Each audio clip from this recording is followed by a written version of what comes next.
Hello, friends. Welcome to the Sleep Aliens. Did you know that nearly 80% of those who watch my videos aren't subscribed? If you enjoy the content, I'd truly appreciate it if you hit that subscribe button. It helps a lot. Also, don't forget to leave a like and share your thoughts in the comments. By the way, where are you watching from? Let me know in the comments. Before I tell you what happened in the canyons, there's something you need to understand. I'm not someone who believes in things I can't explain. For nearly 8 years, I've worked in security and patrol duties in the most remote areas of Utah. I've witnessed many strange occurrences, but there was always a logical explanation. Young people with drones, light reflections from the highways, military exercises from the test site, hot air balloons, heat mirages that fool the eyes during long night shifts.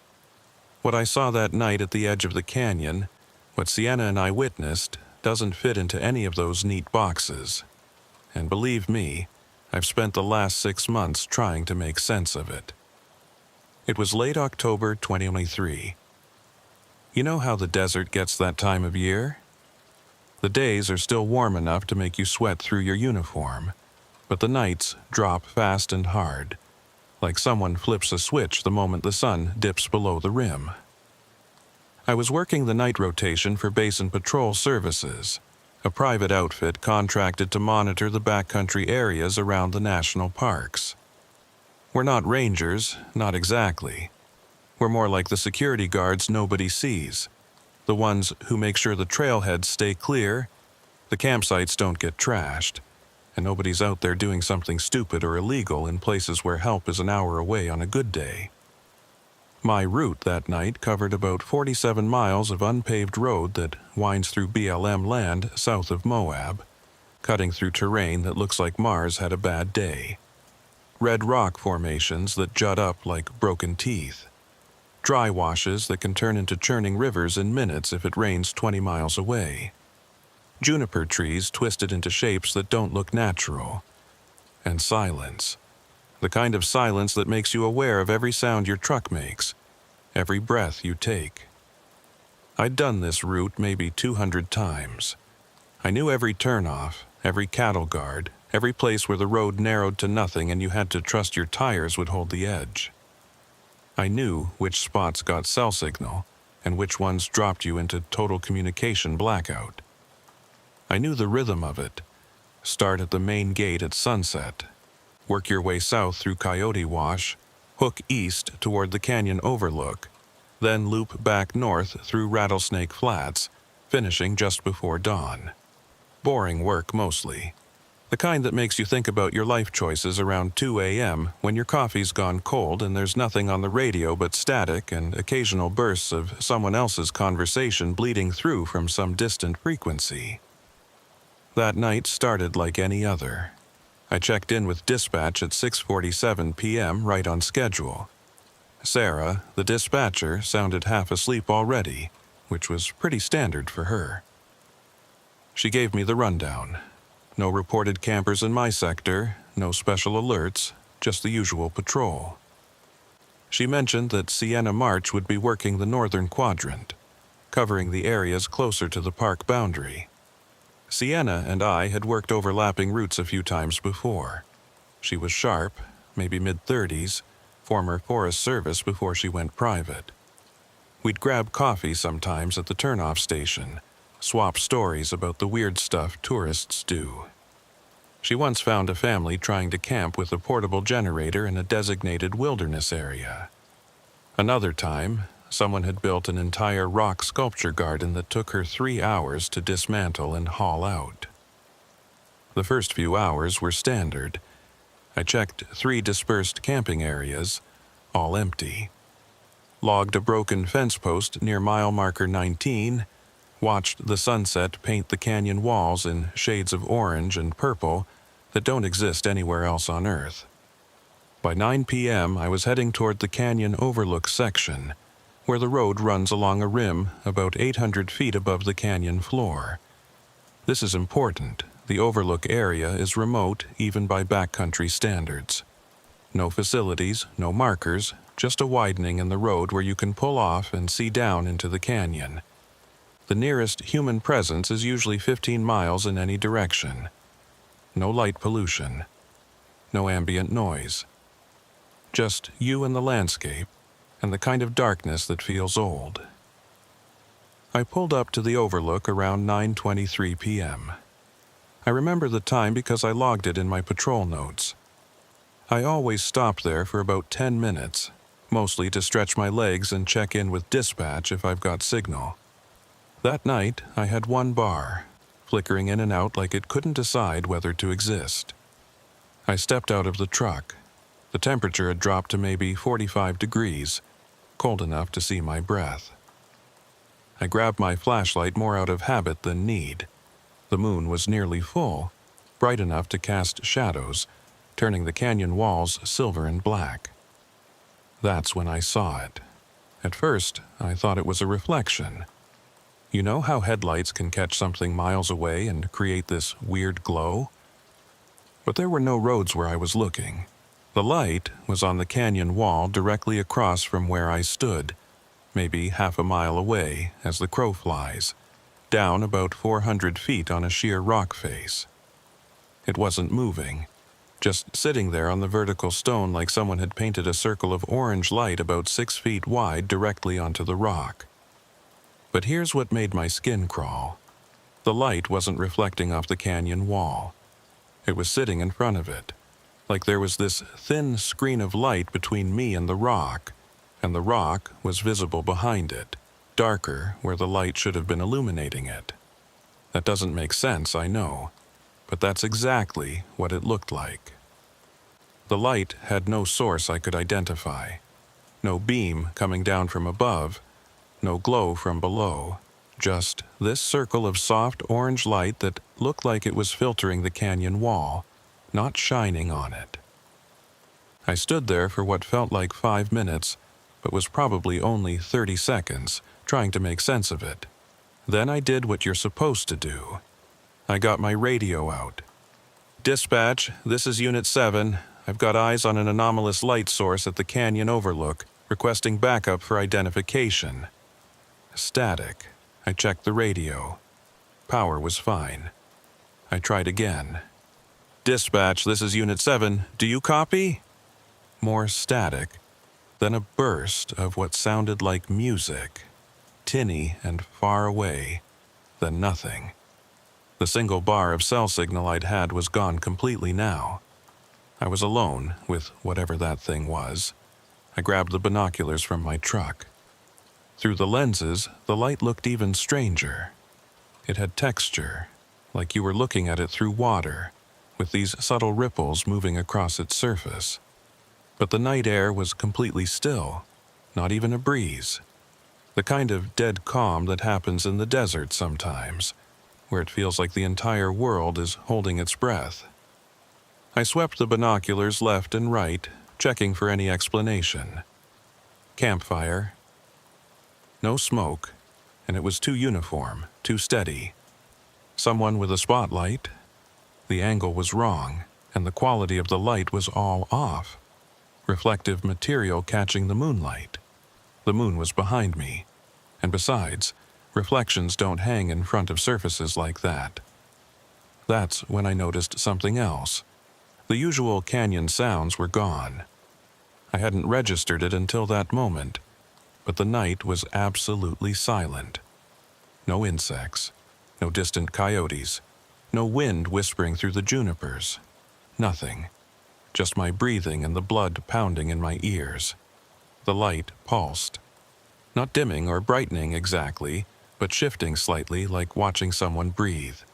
In, out, steady and rhythmic and completely unnatural.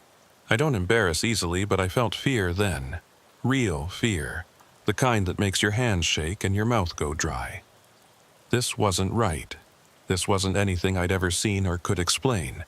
And I was standing on the edge of an 800-foot drop with no backup and no communication in the middle of nowhere.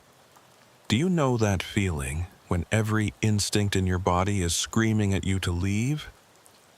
That ancient part of your brain that kept your ancestors alive by making them run from predators they couldn't see? That's what I felt. But I'm stubborn, and I'm paid to investigate weird things, so I stayed. I pulled out my phone, thinking maybe I could at least document this. The camera opened, but when I pointed it toward the light, the screen went dark. Not dead, not crashed, just black, like the camera couldn't process what it was seeing. I lowered the phone and the screen came back. Pointed it at the light again. Black screen. I tried 3 more times with the same result. "Okay," I said out loud, just to hear something other than silence. "Okay, this is officially weird." I decided to try something. I turned on my truck's spotlight, the big one mounted on the driver's side that we use to scan campsites and trail areas. I aimed it directly at the orange light on the canyon wall. For exactly 3 seconds, nothing happened. The spotlight beam cut across the canyon, bright and white and normal. It reached the area where the orange light was hanging, and then something impossible happened. The spotlight didn't illuminate the orange light. The orange light illuminated my spotlight. I watched the white beam turn orange as it passed through that circle of light, like the light was a filter, a screen, something that could affect other light passing through it. The canyon wall behind it stayed dark. No reflection, no glare, nothing. And then the orange light changed. It didn't pulse this time, it shifted, moved maybe 6 feet to the left, still maintaining its position in front of the canyon wall, still that same size, still that same impossible quality of sitting in space without a source. Then it moved back to where it had been, then left again, then right, then back. It was responding to my spotlight. I was absolutely certain of that. Someone or something was reacting to the fact that I'd tried to illuminate it. I killed the spotlight immediately, my heart hammering. In the sudden darkness that followed, the orange light seemed brighter, more present. I could see it clearly now even without the binoculars, just hanging there on the dark canyon wall like a painting that shouldn't exist. That's when my radio crackled to life. "Derek? Derek, you there?" It was Sienna's voice, rough with static but recognizable. I grabbed the radio so fast I nearly dropped it. "Sienna, yeah, I'm here. Are you seeing this?" "Seeing what?" "I'm up on Ridge Road. My radio just came back on. I've been trying to reach you for 10 minutes. "There's a light," I said. Orange light on the canyon wall across from the overlook. "It's not moving like it should. It's not normal, Sienna." There was a pause. When she spoke again, her tone had shifted, become more serious. "What do you mean it's not moving like it should? It's in front of the wall, not on it. And it just responded to my spotlight, moved when I hit it with the beam." Another pause, longer this time. "I'm 15 minutes from your position. Don't engage it. Just observe and wait for me." "Wasn't planning on engaging it," I said, trying to sound calmer than I felt. "What am I supposed to do? Walk over and introduce myself?"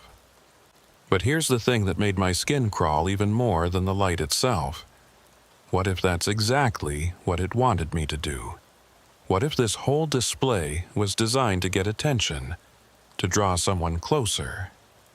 "Derek, stay on the radio with me," Sienna said.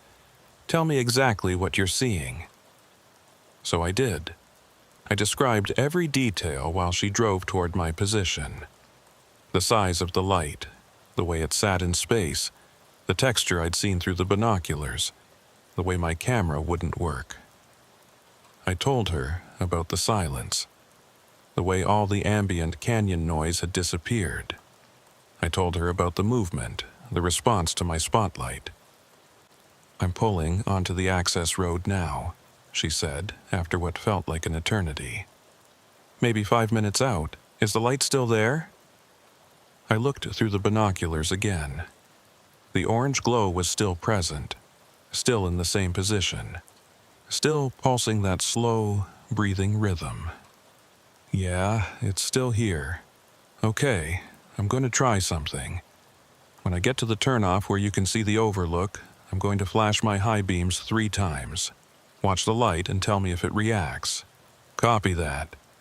I waited, watching the light. In the distance, I could see Sienna's headlights working their way down the access road. They disappeared behind a rise, reappeared, closer now. Then they came around the final bend, and I saw her truck pull to a stop about 100 yards from my position. Her high beams flashed. Once. Twice. 3 times. The orange light went white. Not bright white, not like it was illuminated by Sienna's headlights. It just changed color instantly, from that soft orange to a pale, almost blue-white, like moonlight concentrated into a circle. And it stayed that way, no longer pulsing, just hanging there in that new color like it was waiting for something. "Did you see that?" I said into the radio. "It changed color." "I see it." Sienna's voice came back, and there was something in her tone I'd never heard before. Not quite fear, but close, recognition maybe, like she'd seen something like this before. "I'm coming to you. Don't take your eyes off it." She pulled up next to my truck and got out. In the moonlight, I could see she was carrying more than just a flashlight. She had a camera, a real one, not a phone, with a long lens. "How long has it been there?" she asked, moving to stand beside me at the edge. 20 minutes, maybe 25. She raised the camera and started taking pictures. I heard the shutter clicking, rapid fire, at least 15 or 20 shots. "Camera's working for you?" I asked. "So far." She lowered the camera and looked at the images on the display. Her face went pale.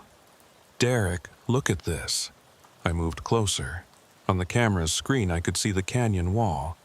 Just the canyon wall. No orange light, no white light, just rock and shadow and empty night. "But we can both see it," I said. "Right there, right in front of us." "I know." She raised the camera again, took more shots, checked the display. Same result. The canyon wall with nothing unusual on it.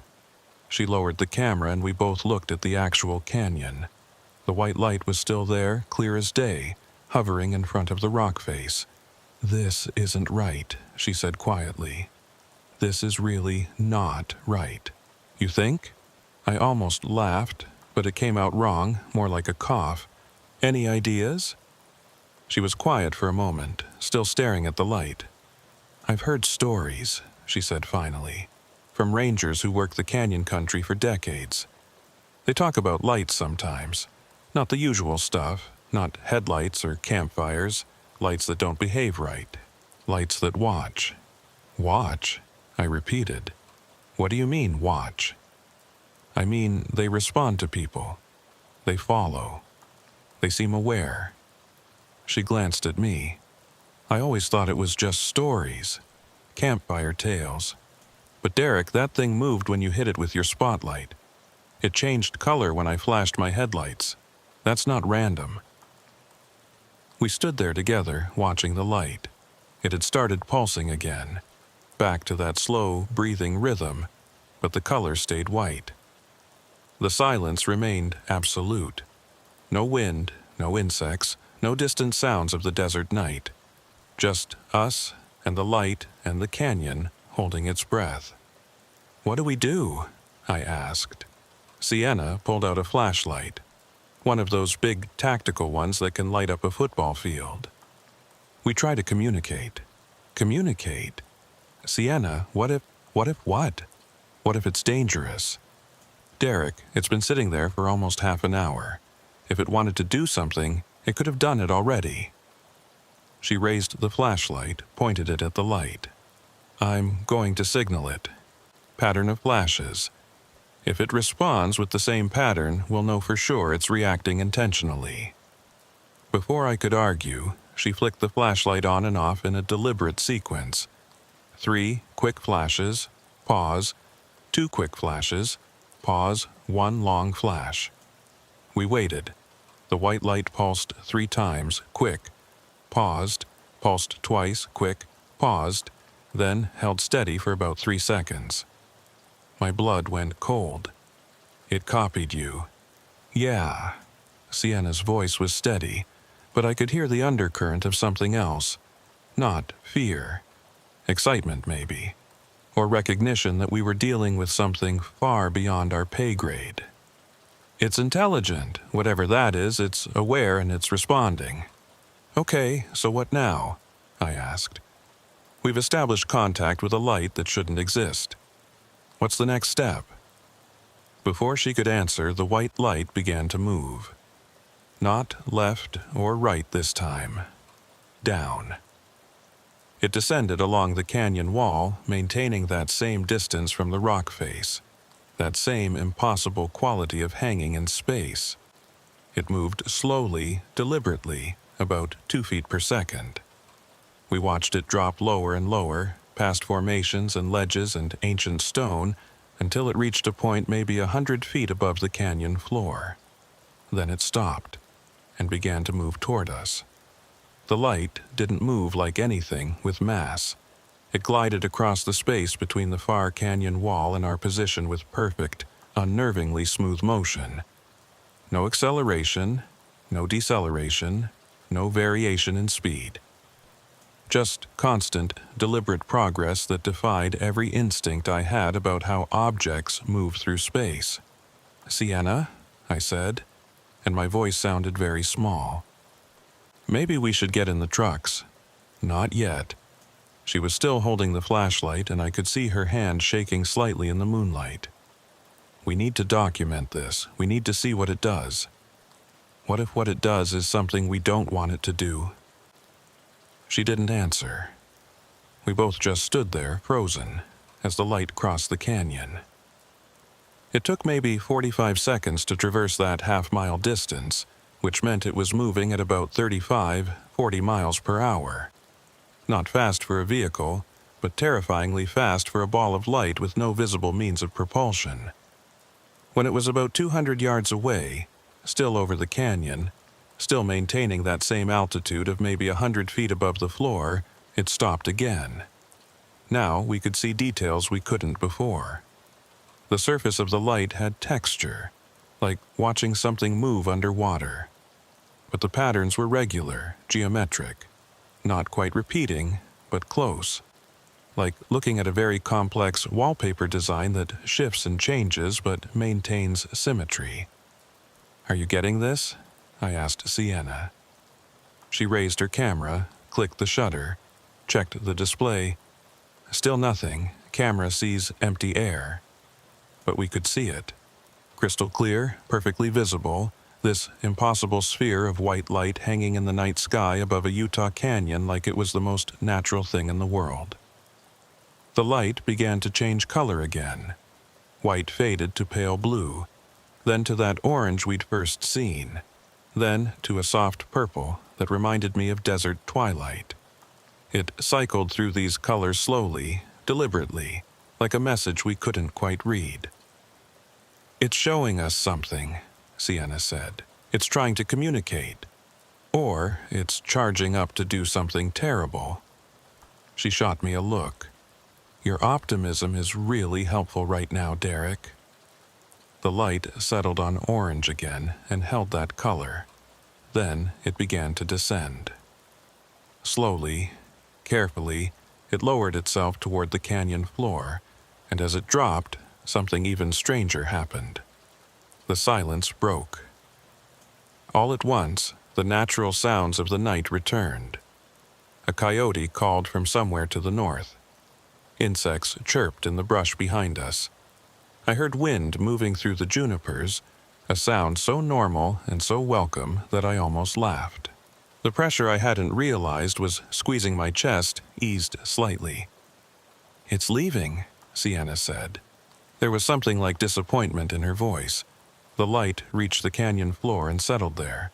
now visible only as a glow between the rock formations, partially obscured by the terrain. It pulsed 3 more times, that same slow breathing rhythm, and then went dark. Just like that. Gone. The canyon returned to normal shadows and moonlight and empty stone. We stood there for a long moment, neither of us speaking. My legs felt weak, like I'd been running. My heart was still pounding, but the fear was starting to fade, replaced by something else. Confusion, wonder, and underneath it all, a deep certainty that I'd just witnessed something that shouldn't be possible. Did that really just happen? I finally asked. Sienna lowered her camera. I have no idea what just happened. Your camera didn't pick it up. No, but we both saw it. Yes, and it responded to us, directly, deliberately. Yes. She turned to look at me, and in the moonlight her expression was serious, almost grave. Derek, we can't report this. You know that, right? I did know that. The moment I'd realized what I was seeing, some part of my brain had already calculated the consequences of filing an official report. At best, we'd be laughed at. At worst, we'd be sent for psychological evaluation and probably lose our jobs. What do we say happened tonight? Nothing. Routine patrol. No incidents. She paused. But I want to come back. Come back? Are you serious? Whatever that was, it was trying to communicate. It responded to light signals. It showed us colors in sequence. Derek, this is contact. Real contact with something we don't understand. We have to come back. Every rational part of my mind was screaming that this was a terrible idea. But Sienna was right. We'd just witnessed something extraordinary. Something that changed the basic assumptions about what was possible. How could we just walk away? When? I asked. Tomorrow night, same time, same place. I'll bring better equipment. Real recording gear that might actually capture something. And if it doesn't come back? She smiled, but it didn't reach her eyes. Then we got lucky and saw something once. But I have a feeling it will come back. I think it was showing us something tonight. I think it wants us to see more. We stood there for a few more minutes, scanning the canyon, but the light didn't reappear. Eventually, we agreed to finish our patrol separately and meet back at the turnoff station before dawn to coordinate our stories, make sure we were aligned on the official report. As I drove away from the overlook, I kept checking my rearview mirror, half expecting to see that orange glow following me. But there was nothing. Just darkness and stars and the road unwinding behind me in the red dust. I finished my patrol in a daze, going through the motions but barely registering what I was seeing. My mind kept replaying the event, trying to find some explanation that made sense. Ball lightning? No, ball lightning moves erratically and doesn't last that long. Some kind of drone? Impossible. No drone could hang perfectly still like that, change colors, or respond so precisely to signals. Military testing? Maybe, but the technology would have to be decades beyond anything publicly known. And why test it here in the middle of nowhere with witnesses?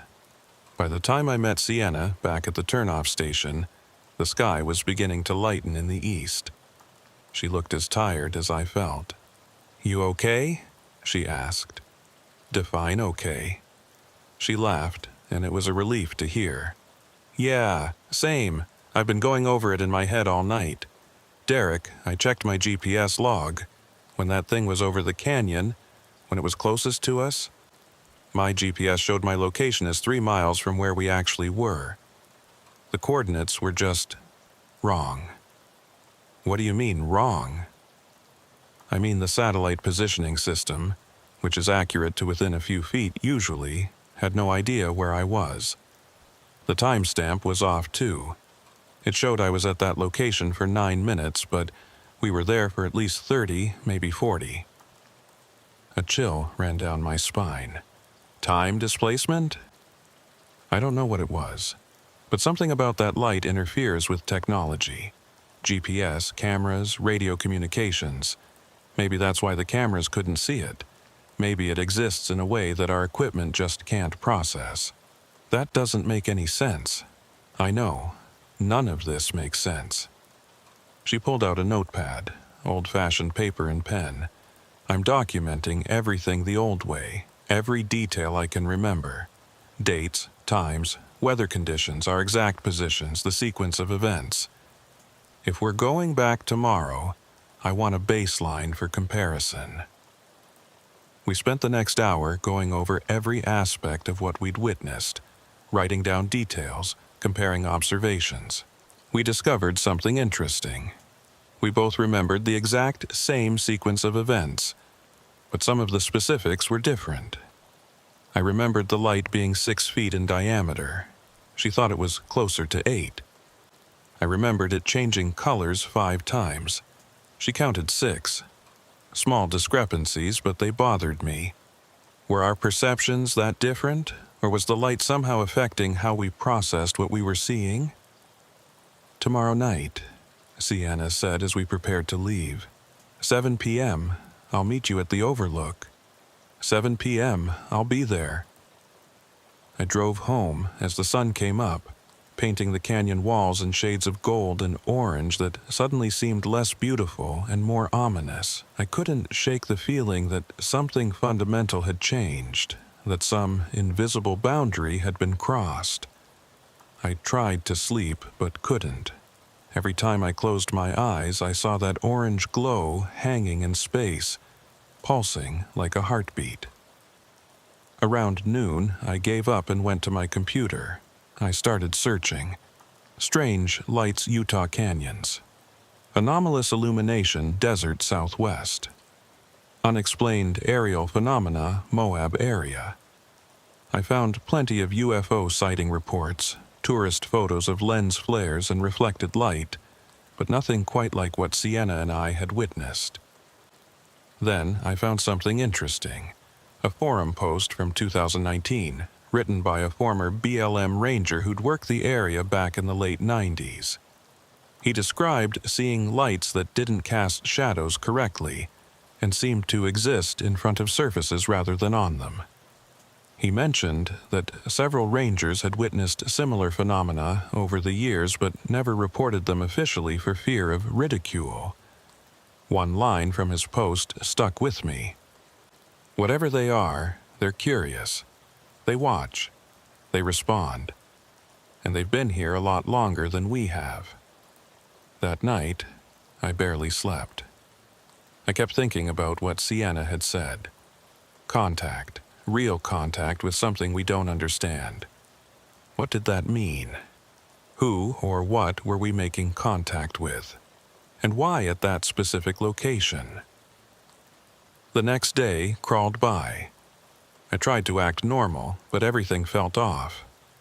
I kept checking my watch, counting down the hours.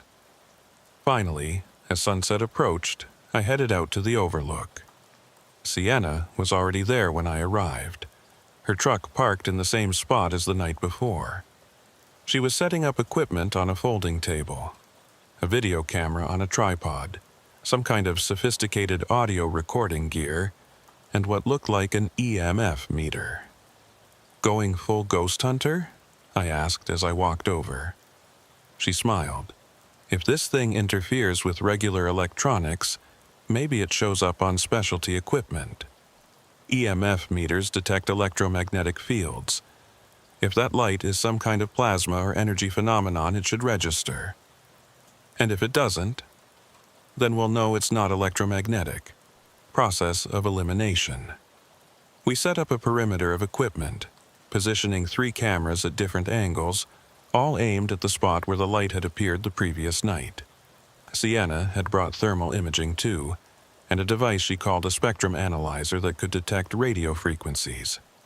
"We're either being very scientific or very crazy," I said. "Maybe both." By 7:15 p.m., the sun was below the horizon. By 7:45, full darkness had set in. We waited, watching the canyon wall, watching the equipment, waiting for something to happen. At 8:07 p.m., exactly 24 hours after the light had first appeared the previous night, the EMF meter started beeping. We both turned to look at it. The needle was moving, swinging rapidly from 0 to maximum and back again, like it couldn't decide what it was measuring. The beeping intensified, became almost frantic. "Derek," Sienna said quietly, "look." I turned back to the canyon. The light was there again, but not in the same position. This time it appeared much closer, maybe only 300 yards away, hovering at about eye level, directly across from us, but over the canyon itself. And it wasn't alone. There were 3 of them now. 3 spheres of light, each about the same size as the original, arranged in a triangle pattern. They weren't touching, but they seemed connected somehow, like they were parts of a larger structure we couldn't quite see. The EMF meter was going insane now, beeping continuously. The video cameras were running, recording. I could hear the thermal imaging unit making its clicking sound as it captured frames. "Is it working?" I asked. "Are the cameras getting this?" Sienna checked the video feed on her phone, which was connected to the main camera. Her face fell. "No, just empty air." But the EMF meter saw something. The audio equipment was picking up something too, a low-frequency hum that I could feel more than hear, a vibration that seemed to resonate in my chest. The 3 lights began to move in unison, rotating around a central point that contained nothing we could see. They spun slowly, maintaining perfect distance from each other, like planets orbiting an invisible sun. "They're dancing," I said. "Or demonstrating," Sienna replied, "showing us something." As we watched, a 4th light appeared in the center of the triangle, smaller than the others, maybe 3 feet across. It pulsed rapidly, much faster than the slow breathing rhythm of the larger lights. Then it began to change colors, orange to white to blue to purple to green and back again, cycling through the spectrum so quickly it became almost difficult to track. The larger lights stopped rotating. All 4 of them held position, perfectly still, and then as one, they all turned that same shade of orange we'd first seen. "They're waiting," Sienna said. "I think they want us to respond again." She grabbed her flashlight and signaled the same pattern she'd used the night before. 3 quick, 2 quick, 1 long. The lights pulsed in response, matching her pattern exactly. Then they added something new. 4 quick pulses. "They're adding to the sequence," I said, "building on it." Sienna repeated the pattern back. 3 quick, 2 quick, 1 long, 4 quick. The lights responded with the full sequence plus 5 quick pulses at the end. Back and forth we went, adding to the sequence, the lights matching us and extending the pattern. It was like playing a memory game, each round getting longer and more complex. After 7 exchanges, the sequence was 3, 2, 1, 4, 5, 2, 3, 6, 1, 4, 2, 5. And then the lights did something that made my blood run cold. They added a pattern in response that I hadn't seen before, but I knew exactly what it was. 3 quick pulses, then a pause, then 3 more quick pulses. SOS. "They know," I breathed. "They know what that means. They know our signals." "Or they learned them," Sienna said, "from watching, from listening." The implications crashed over me like a wave. How long had these lights been here? How many radio transmissions had they intercepted over the years? How many patrol vehicles had they watched? How much of our communication and behavior had they observed and analyzed? The lights began to descend toward the canyon floor again, moving in formation, maintaining their triangular arrangement with the smaller light in the center. As they dropped, the EMF meter's beeping slowed and eventually stopped. The low-frequency hum faded. But this time, they didn't disappear. They settled on the canyon floor and stayed there, glowing softly, pulsing in sync, waiting. "I think they want us to come down there," I said. Sienna was already packing up the portable equipment. "There's a trail about quarter-mile back. It's steep, but it leads down to that area." "You're serious? You want to go down there?" "Derek, this is the opportunity of a lifetime. Whatever these things are, they're showing us something, teaching us something. We can't just walk away." Every instinct I had was screaming not to go down into that canyon. But she was right. This was bigger than fear, bigger than common sense. This was history happening, right in front of us, and we were the only witnesses. "Okay," I said. "But we stick together, and if anything feels wrong, we run." Agreed. We grabbed flashlights, the handheld EMF meter, and Sienna's camera. The trail down was treacherous in the dark, loose rock and narrow switchbacks with nothing but gravity and hope keeping us from sliding off the edge. It took us 20 minutes to reach the canyon floor, our flashlight beams bouncing off ancient stone walls that had stood for millions of years and would stand for millions more, long after whatever was happening tonight was forgotten. The lights were about 100 yards ahead, still arranged in their triangle, still pulsing that slow rhythm. As we approached, I could see that the ground beneath them was undisturbed. No marks in the sand, no heat shimmer, no indication that anything was there except the light itself. We stopped about 30 feet away. This close, the lights were mesmerizing. The texture I'd seen from a distance was even more complex up close. Patterns within patterns. Geometric designs that seemed to shift and flow like living things. "Hello," Sienna said. I almost laughed. The absurdity of greeting lights in a canyon at night. But what else do you say? The lights pulsed, 3 times bright. "They heard you," I said. "Or they're acknowledging us." The smaller light in the center began to move. It drifted forward, separating from the triangle, approaching us slowly. When it was about 10 feet away, it stopped and began to change colors again, but slowly this time, deliberately. Orange, red, yellow, blue, green, purple. Each color held for about 5 seconds before shifting to the next. "It's showing us the spectrum," Sienna said. She raised her hand, palm out, toward the light. "Can you understand us?" The light turned white and pulsed once. Was that a yes? One pulse for yes? Another single pulse of white light. 2 for no? The light pulsed twice. My hands were shaking. This was really happening.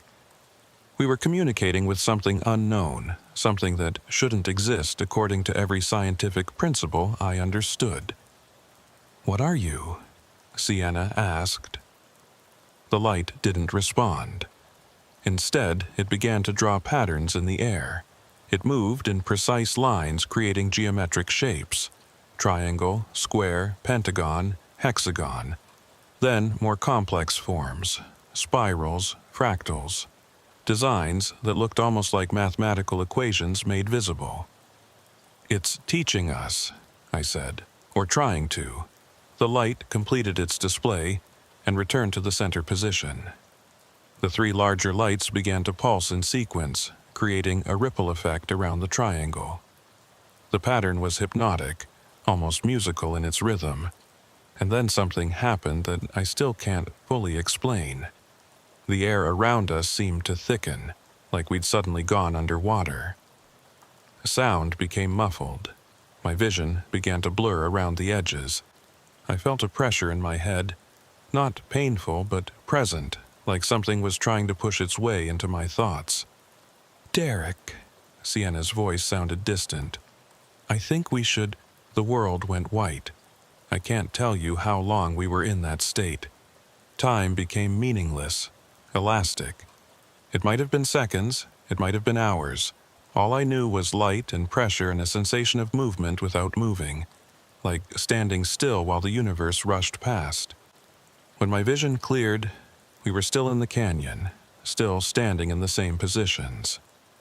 The lights were still there, still pulsing, but something had changed. The air felt different, charged with some kind of energy I couldn't name. "Did you see that?" Sienna asked. Her voice sounded strange, like she was speaking from very far away, even though she was right next to me. "See what?" "The images, the patterns, in the light." I hadn't seen anything, just whiteness. "What did you see?" "Structures, like blueprints, maybe? Or maps, I don't know. They were there, and then they weren't, but I remember them." She touched her forehead. "It's like they're still in here." The EMF meter in my hand was beeping again, but the pattern was different now. Instead of the frantic random beeping from before, it was rhythmic, steady, almost like a heartbeat. The lights began to move again. They rose from the canyon floor, slowly, maintaining their formation. As they ascended, they started to expand, growing larger and brighter. The smaller center light separated from the triangle and moved directly toward us. I wanted to run. Every fiber of my being was screaming to get away, but I couldn't move. Not frozen exactly, but held by something other than force. Curiosity? Fascination? Or something else? Something the light was doing that I wasn't consciously aware of. The small light stopped directly in front of me, maybe 3 feet from my face. This close, I could see into it, through it, and what I saw made no sense.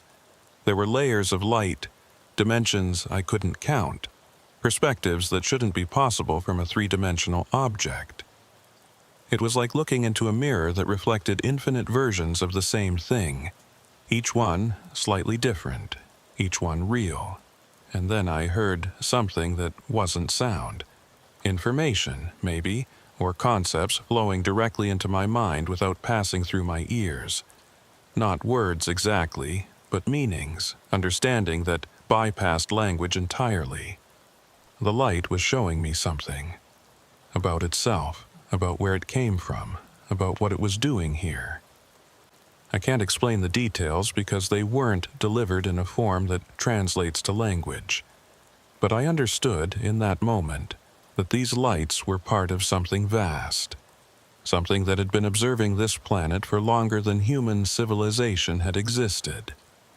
They weren't from another world, not exactly.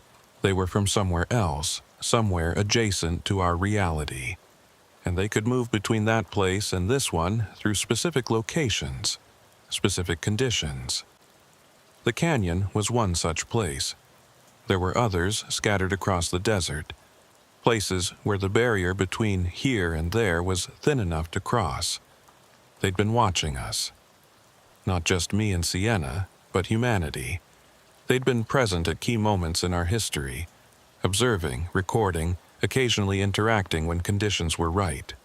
They didn't interfere, didn't guide. They just watched, with the kind of patience that comes from experiencing time differently than we do.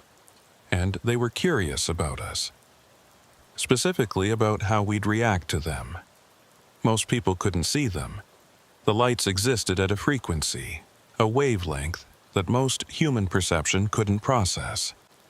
Cameras couldn't capture them because cameras were built to detect electromagnetic radiation in specific ranges, and whatever these lights were, they existed outside those ranges.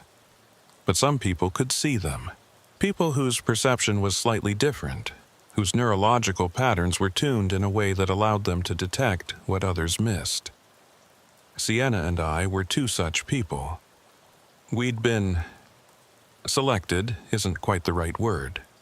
Noticed, maybe, identified as individuals who could interact with them directly. The light pulled back slightly and the flow of information stopped. I gasped, suddenly aware that I'd been holding my breath.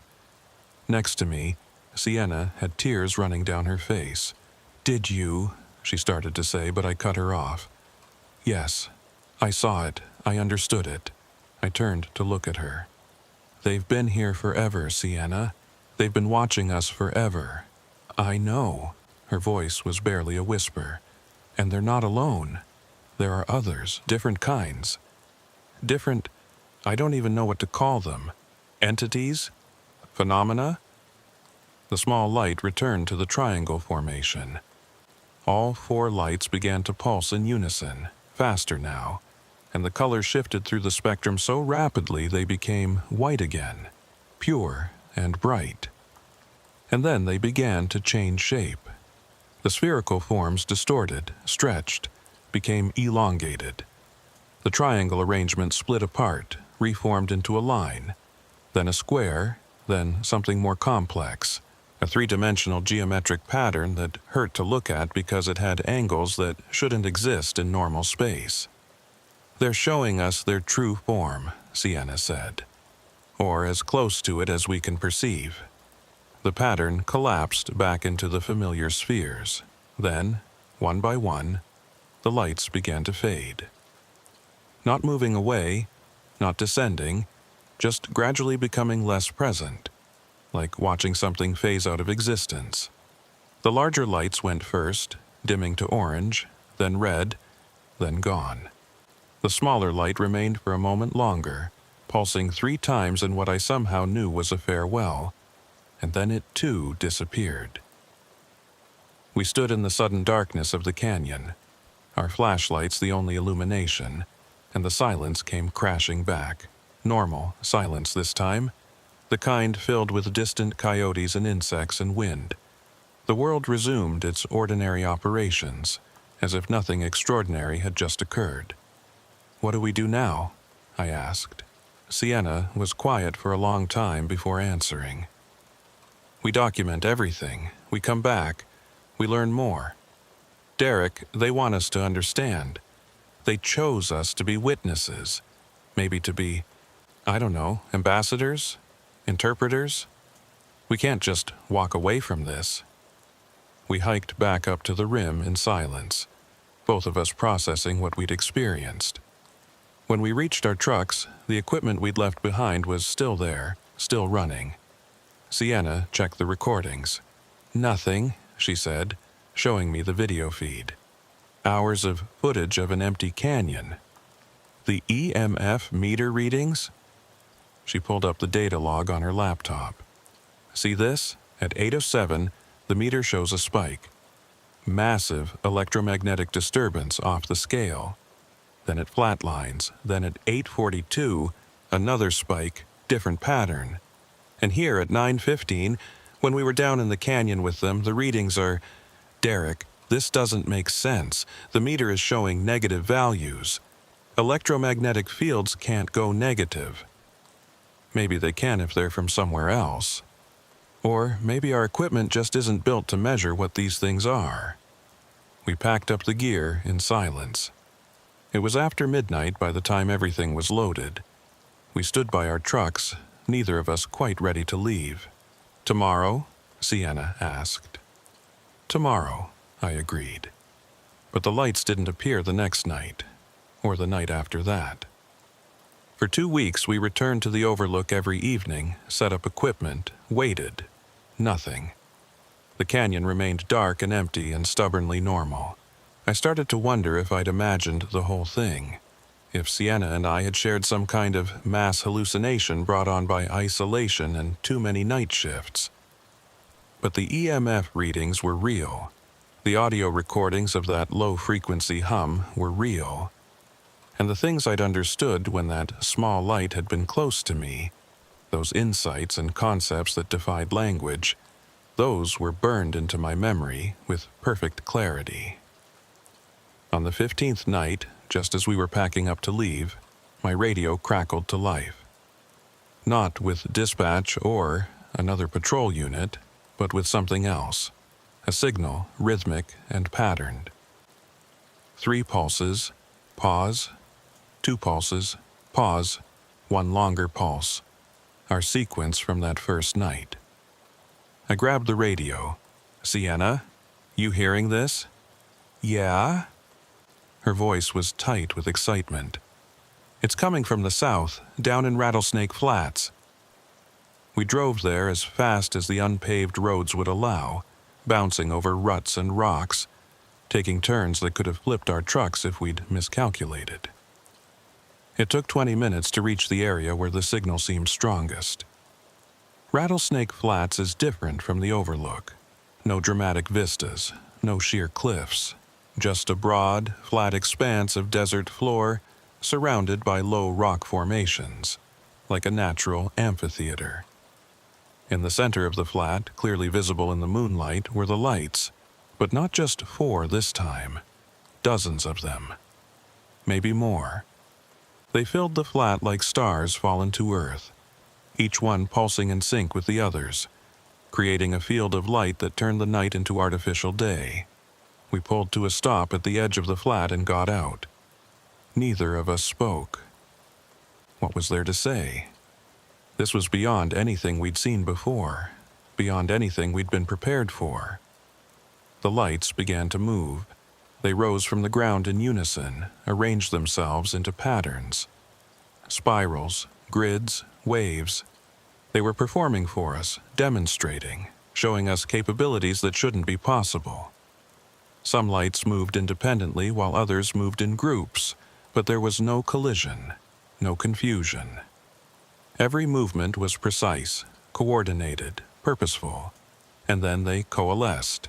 The individual lights drew together, merged, became fewer but larger. 10 lights, 5, 3, 1. A single massive sphere of light, maybe 50 feet in diameter, hanging in the air above the center of the flat. It didn't pulse. It didn't change colors. It just existed, radiating a soft white glow that illuminated everything around it, but cast no shadows. "My God," Sienna breathed. The sphere began to descend. Slowly, gently, it lowered itself until it was hovering just a few feet above the ground. And then something emerged from it. Not from inside it, but from it, as if the light itself was forming into something else. A figure, vaguely humanoid but not human, tall and slender with proportions that were almost right but not quite. It stood about 7 feet tall, with long limbs and a head that seemed slightly too large. The details were hard to make out because it wasn't solid, not exactly. It was made of light, or perhaps it was wrapped in light, or maybe the light was showing us an approximation of its form because our eyes couldn't process what it really looked like. It moved toward us, not walking, not floating, but transitioning from one position to another without visible motion. One moment it was next to the sphere, the next it was 10 feet closer, then 5 feet closer, until it stood directly in front of us. I wanted to run. I wanted to scream. But I did neither. I just stood there, Sienna beside me, as this impossible thing regarded us with what might have been eyes or might have been something else entirely, and then it spoke. Not with sound, but with that same direct transfer of meaning I'd experienced before. But this time it was clearer, more focused, almost like language. "You are ready to understand." Not a question. A statement, an assessment. "What are you?" Sienna asked out loud. "We are what remains, what watches, what persists beyond the ending of things." The meaning was clear, even though the concepts were alien. We exist between states, between dimensions, between moments. We move through spaces you have no words for. "Why are you here?" I managed to ask. "We observe, we record, we wait." Wait for what? For the moment when you are ready to see us, when consciousness evolves enough to perceive beyond the narrow band you call reality. Some of you can see us now. More will come. This is the beginning of recognition. The figure raised what might have been a hand. The gesture was unmistakable, even though the form wasn't quite right. It pointed at each of us in turn. You are witnesses. You will remember. You will tell others. and they will believe or they will not. But the seed is planted. Recognition spreads. One day, all will see. What happens then?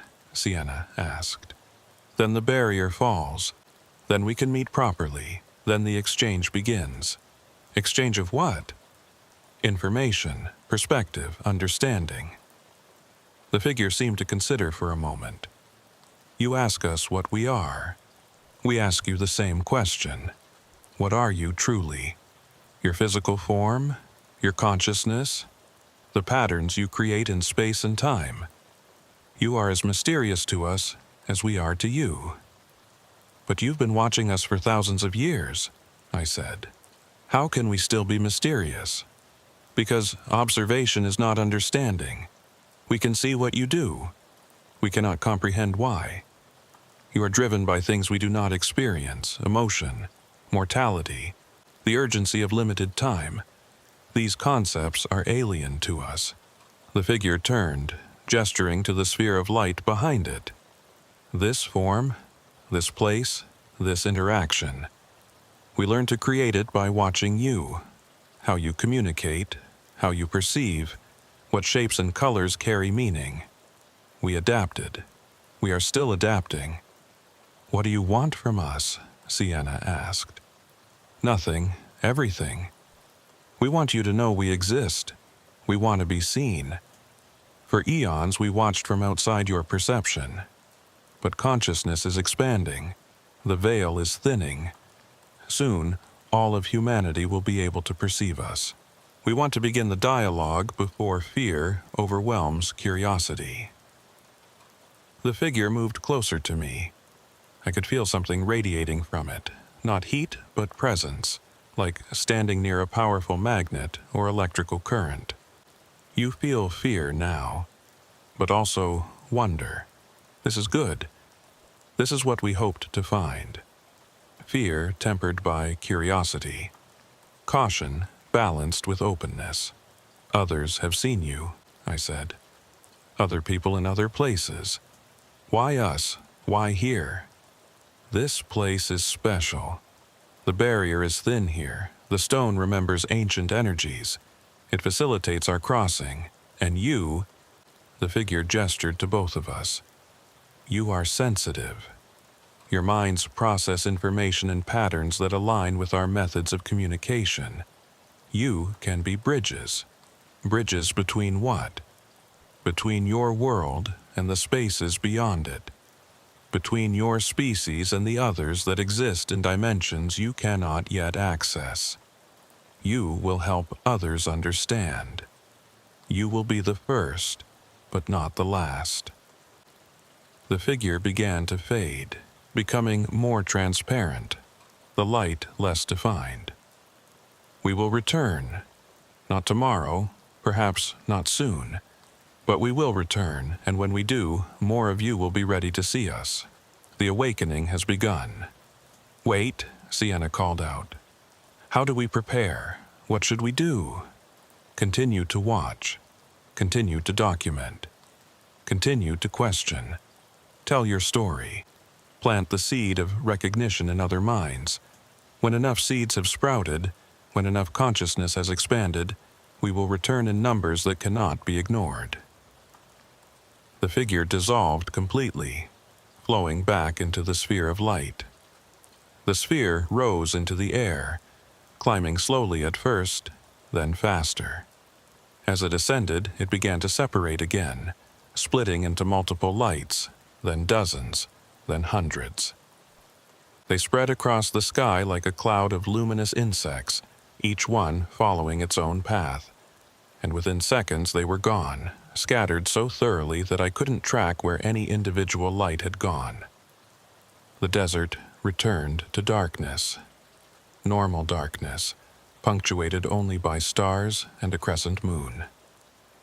The silence felt different now, not empty but full of potential, like the pause before a symphony begins. Sienna and I stood there for a long time, neither of us speaking, both of us processing what we'd just experienced. Finally, she pulled out her notebook and started writing, capturing every detail while it was still fresh. I did the same, using the Notes app on my phone, typing frantically to get it all down before the specifics began to fade. When we were done, when we'd recorded everything we could remember, we looked at each other in the dim glow of our truck's interior lights.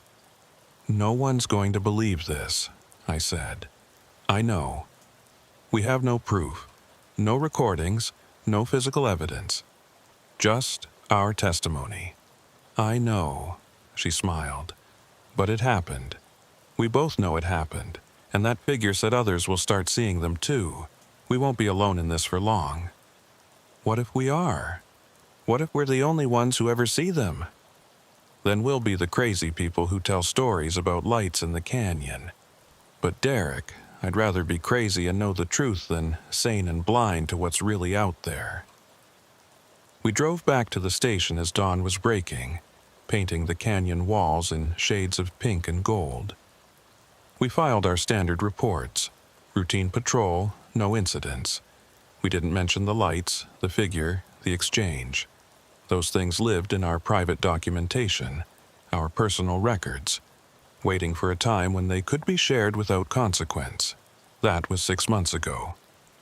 Since then, I've been back to both locations, dozens of times. Sometimes alone, sometimes with Sienna, occasionally with others who I thought might be able to see what we saw. The lights have appeared 3 more times, always brief, always at a distance. Never again in the concentration we witnessed at Rattlesnake Flats. It's like they're teasing us, reminding us they're still there, still watching, still waiting for whatever threshold needs to be crossed before they reveal themselves fully. I started keeping more detailed records, not just of my own sightings, but of reports from others. I found that forum post from the BLM ranger again and contacted him through the site. He wrote back immediately, seemed relieved to talk to someone who'd experienced similar phenomena. He put me in touch with 3 other rangers, 2 current and 1 retired, who'd all seen lights in the canyons over the years. We started comparing notes. The patterns were consistent. Lights that appeared with no source, that responded to signals, that seemed to exist in front of surfaces rather than on them. Lights that cameras couldn't capture, that GPS couldn't locate properly, that seemed to bend the normal rules of physics and perception. One of the rangers, a woman named Patricia, who'd worked the Moab area for 15 years, told me about an experience from 2011. She'd been on night patrol near Dead Horse Point when she saw what she described as a constellation that decided to come down and visit. Dozens of lights, she said, arranged in patterns that shifted and changed, performing what looked like a choreographed dance above the canyon. She'd watched them for nearly an hour before they rose back into the sky and disappeared.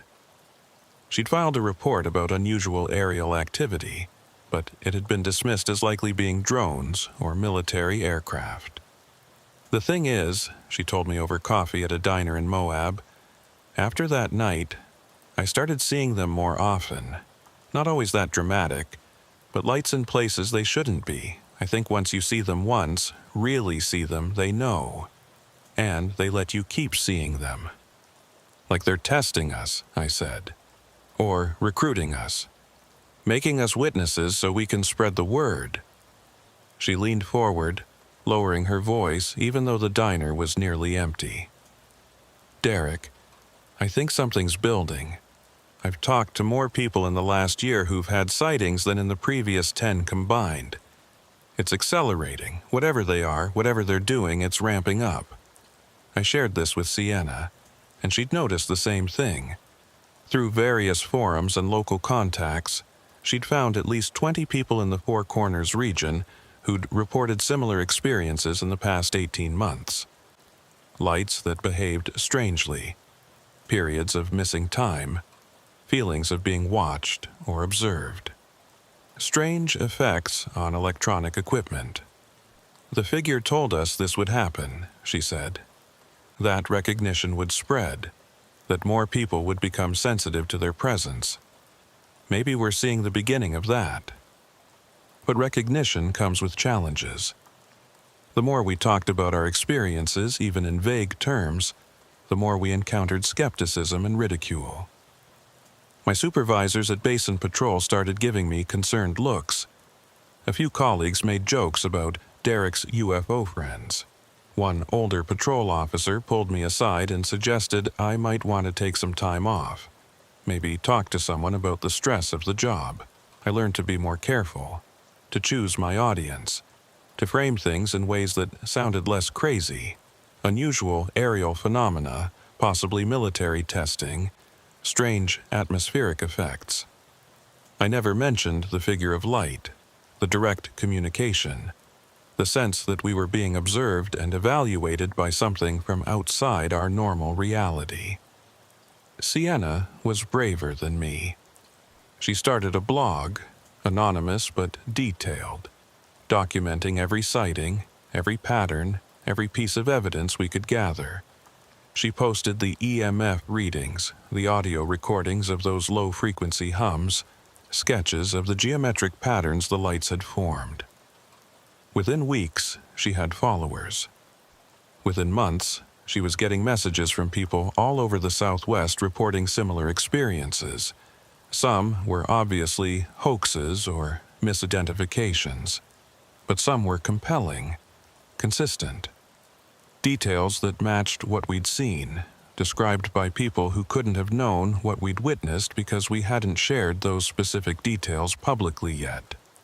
One message came from a geology graduate student who'd been doing fieldwork near Capitol Reef.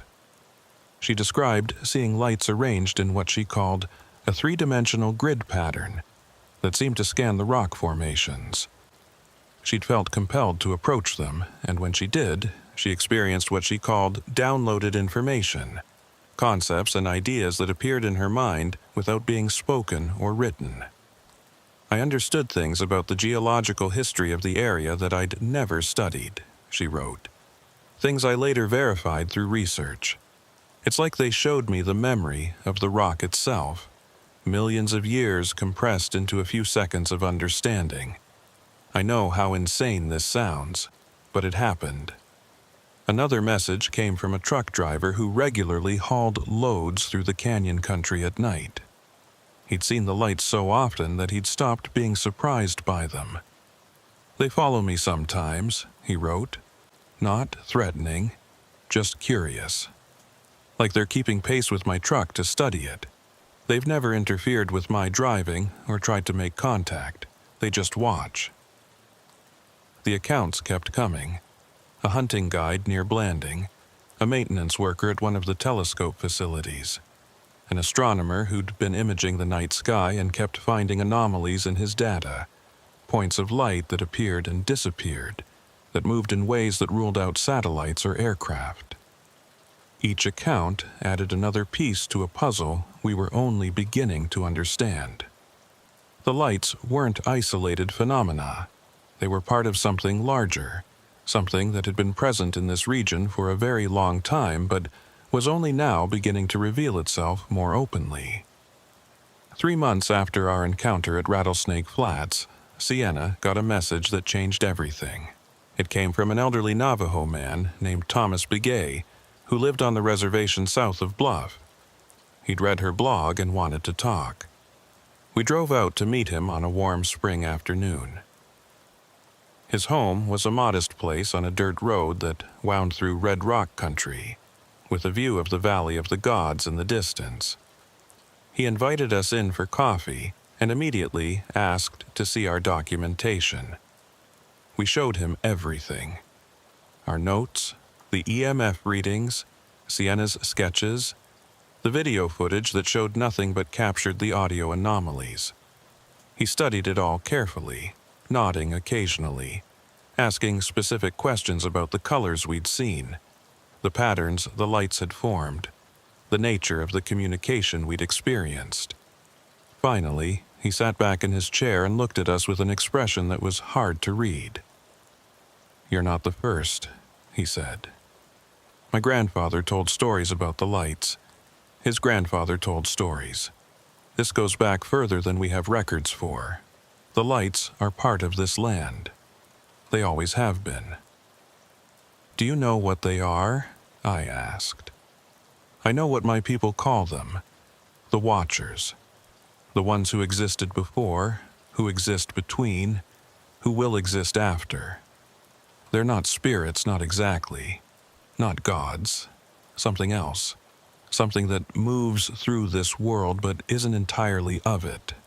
He stood and walked to a shelf, pulled down a worn notebook.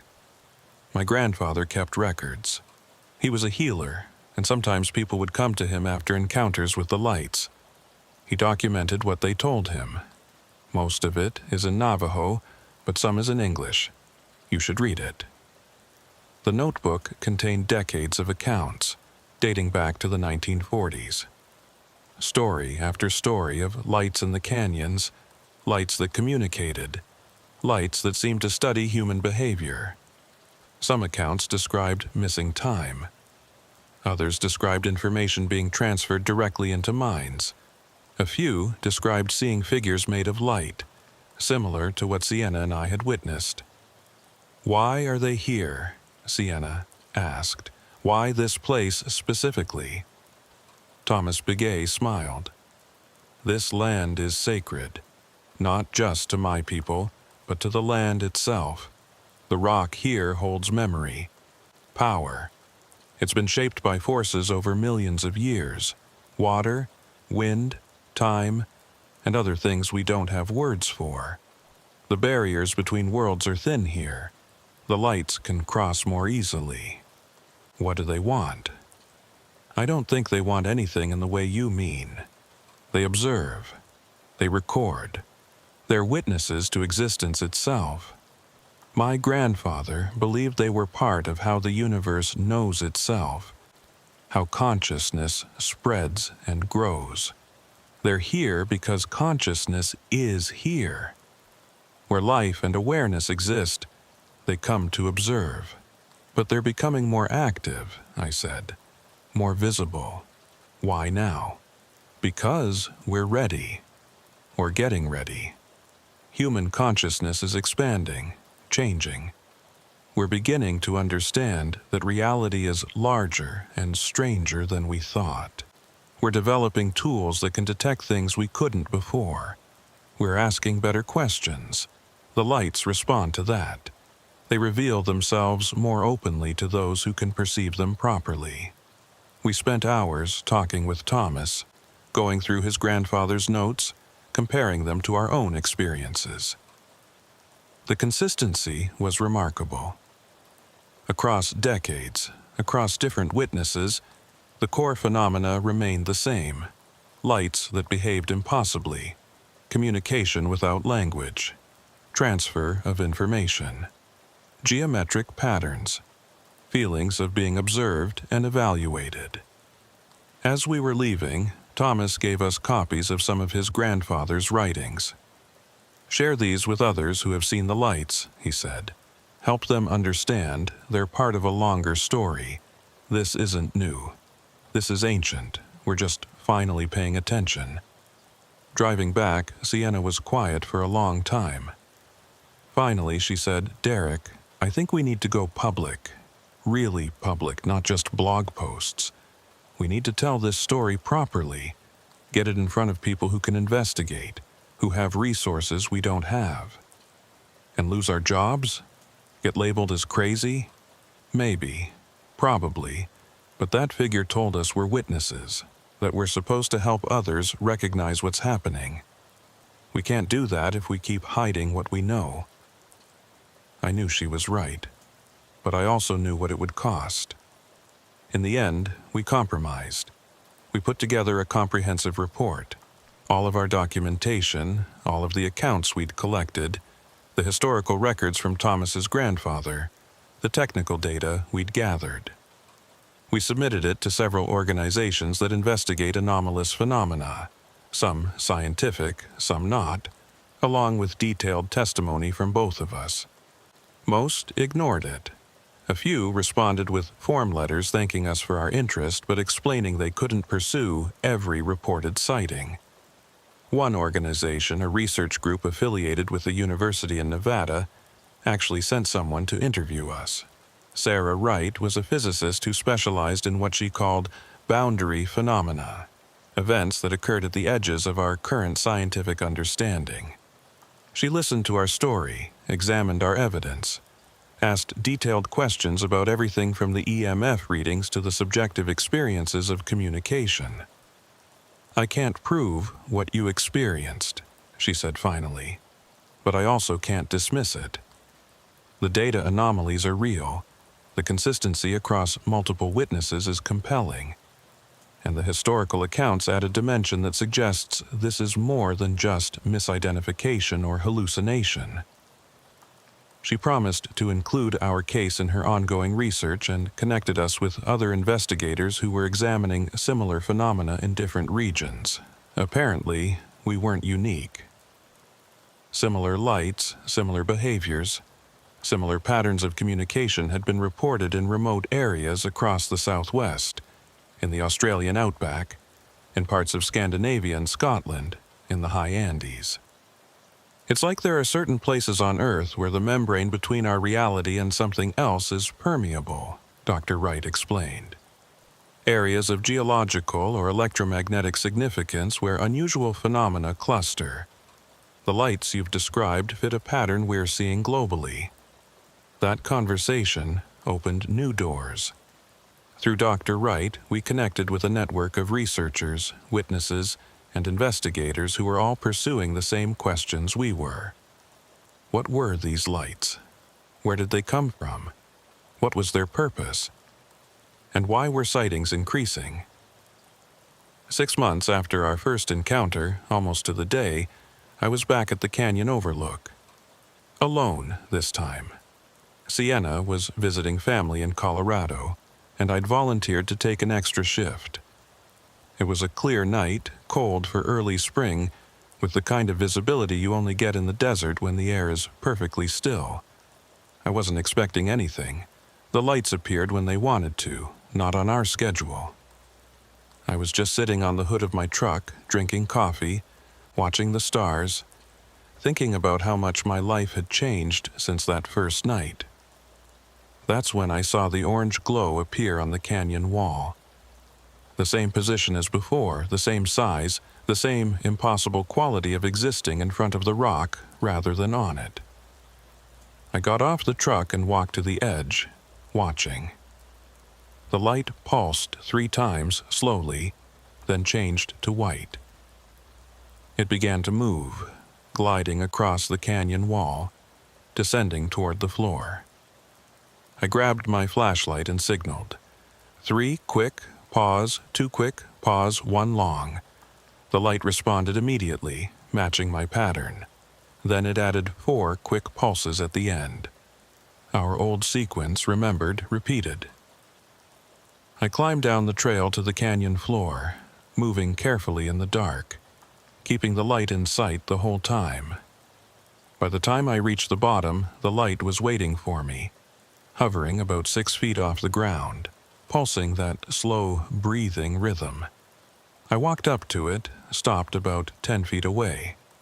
This close, I could see the patterns again, the geometric designs shifting and flowing across its surface. "Hello," I said. The light pulsed once. "Hello back." "It's been a while." Another pulse, agreement, acknowledgement. "I've been talking to people, sharing what we saw, trying to help others understand that you're real, that you're here." The light brightened slightly. I felt that familiar pressure in my head, that sense of information being transferred without words. But this time it was simpler, clearer, more accessible. "Good. Continue. More we'll see. Recognition spreads." Soon. How soon? The light began to cycle through colors. Orange, red, yellow, blue, green, purple. Each color held for about 3 seconds. When it completed the cycle, it pulsed 7 times. 7 months? Years? Cycles of some other kind? The light seemed to sense my confusion. It pulsed once more and projected an image directly into my mind. A calendar. Pages flipping rapidly, seasons changing.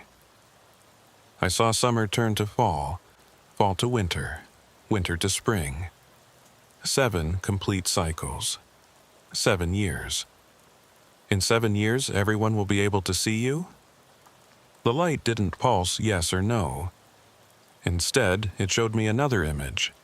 People looking up at the sky, seeing lights where before there had been nothing. Not everyone, the impression conveyed, but many. Enough. A critical mass of recognition that would change everything. What happens then, when enough people can see you? The light expanded, grew larger, and from within it emerged that familiar figure. Tall, slender, made of light but suggesting a form underneath. It stood before me, and I felt no fear this time. Only curiosity and a strange sense of greeting an old friend. "Then we can begin," the figure communicated. Then the real exchange starts. Information flows in both directions. We learn from you. You learn from us. We help each other expand consciousness, understand reality from multiple perspectives. Why wait? Why not just reveal yourselves now to everyone? Consciousness must be ready. Minds must be prepared. If we appeared tomorrow to all humans at once, fear would overwhelm curiosity. Violence would erupt. The opportunity would be lost. The figure gestured to the canyon walls around us. This is why we start small, why we choose witnesses, why we communicate with those who can perceive us. Seeds planted today become forests tomorrow. What should I do? How can I help? Continue as you are. Tell the truth. Document what you see. Connect with others who have seen us. Build the network of recognition. When the time comes, when the 7 cycles complete, those who have been witnesses will be guides for those who are newly awakening. The figure began to fade. We return to you because you are faithful, because you continue to watch and wait. We will come again, and each time we will share more, prepare you more, help you understand more. You are a bridge, Derek. One of many we are building toward the great crossing. What crossing? But the figure had dissolved back into the light, and the light itself was beginning to fade. It pulsed 3 more times. 3 slow, deliberate pulses, and then went dark. I stood alone in the canyon, my flashlight the only illumination, and for the first time since this all began, I didn't feel afraid or confused. I felt purpose. I understood my role, even if I didn't understand the full scope of what was happening. I climbed back up to the rim and drove to the turnoff station. Sienna had told me she'd be back the next day, and I couldn't wait to tell her about this encounter. But when I checked my phone, I found a text from her. Saw them in Colorado. 3 lights in a triangle. They knew I was watching. They signaled our pattern. It's spreading, Derek. It's really spreading. I smiled and texted back. 7 years. That's what they told me. 7 years until critical mass. Her response came immediately. Then we've got work to do. I'm writing this now, 6 months after that last encounter. I'm still working patrol in the canyon country, still watching the skies, still documenting everything I see.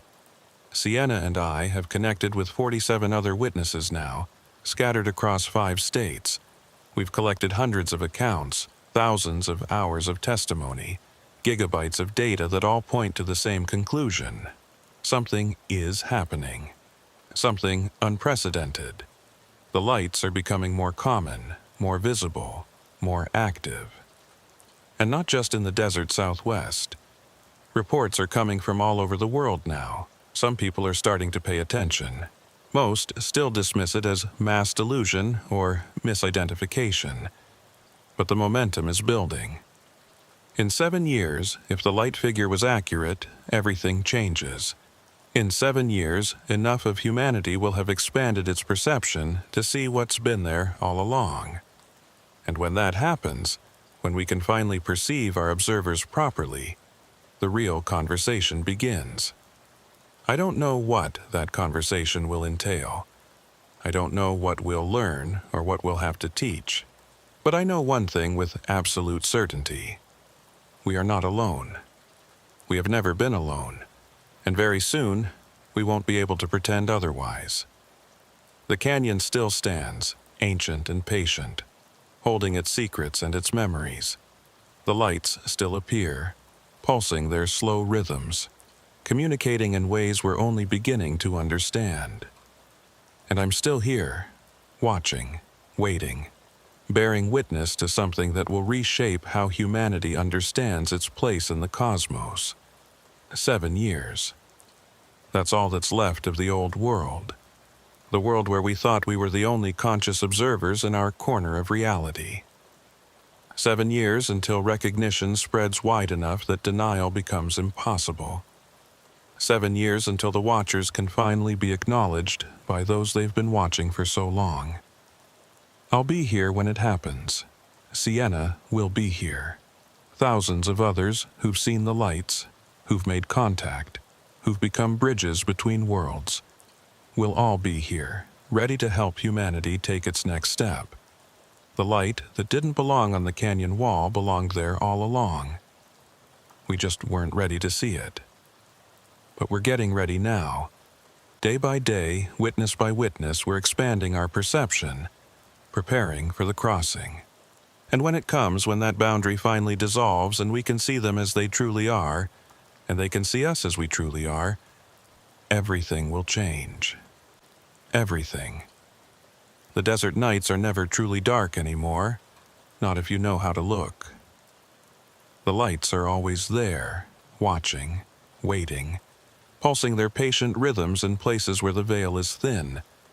They're there in the canyons and the high mesas, in the quiet spaces between stars, in the moments just before dawn when the world holds its breath between darkness and light.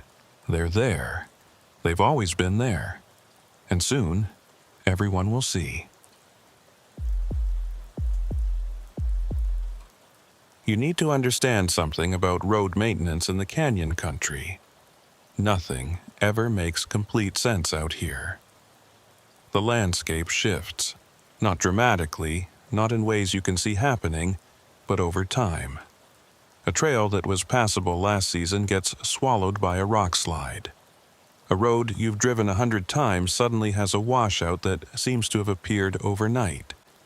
The desert has its own timeline, its own logic, and if you work out here long enough, you learn to accept that. But what Camila and I found on that April morning wasn't something you could chalk up to erosion or weather. It was something else entirely. Something that still keeps me up at night, 6 months later, wondering what the hell I actually saw. My name is Eli Booker. I've been working road maintenance for the Bureau of Land Management in southeastern Utah for 11 years. It's not glamorous work. Mostly, it's filling potholes, clearing debris, making sure the tourist routes stay passable and safe. You spend a lot of time alone, or with one other crew member, driving unpaved roads that most people will never see, checking mile markers and drainage culverts, and making notes on clipboards that probably nobody reads. Camila Ortiz joined our crew about 3 years ago.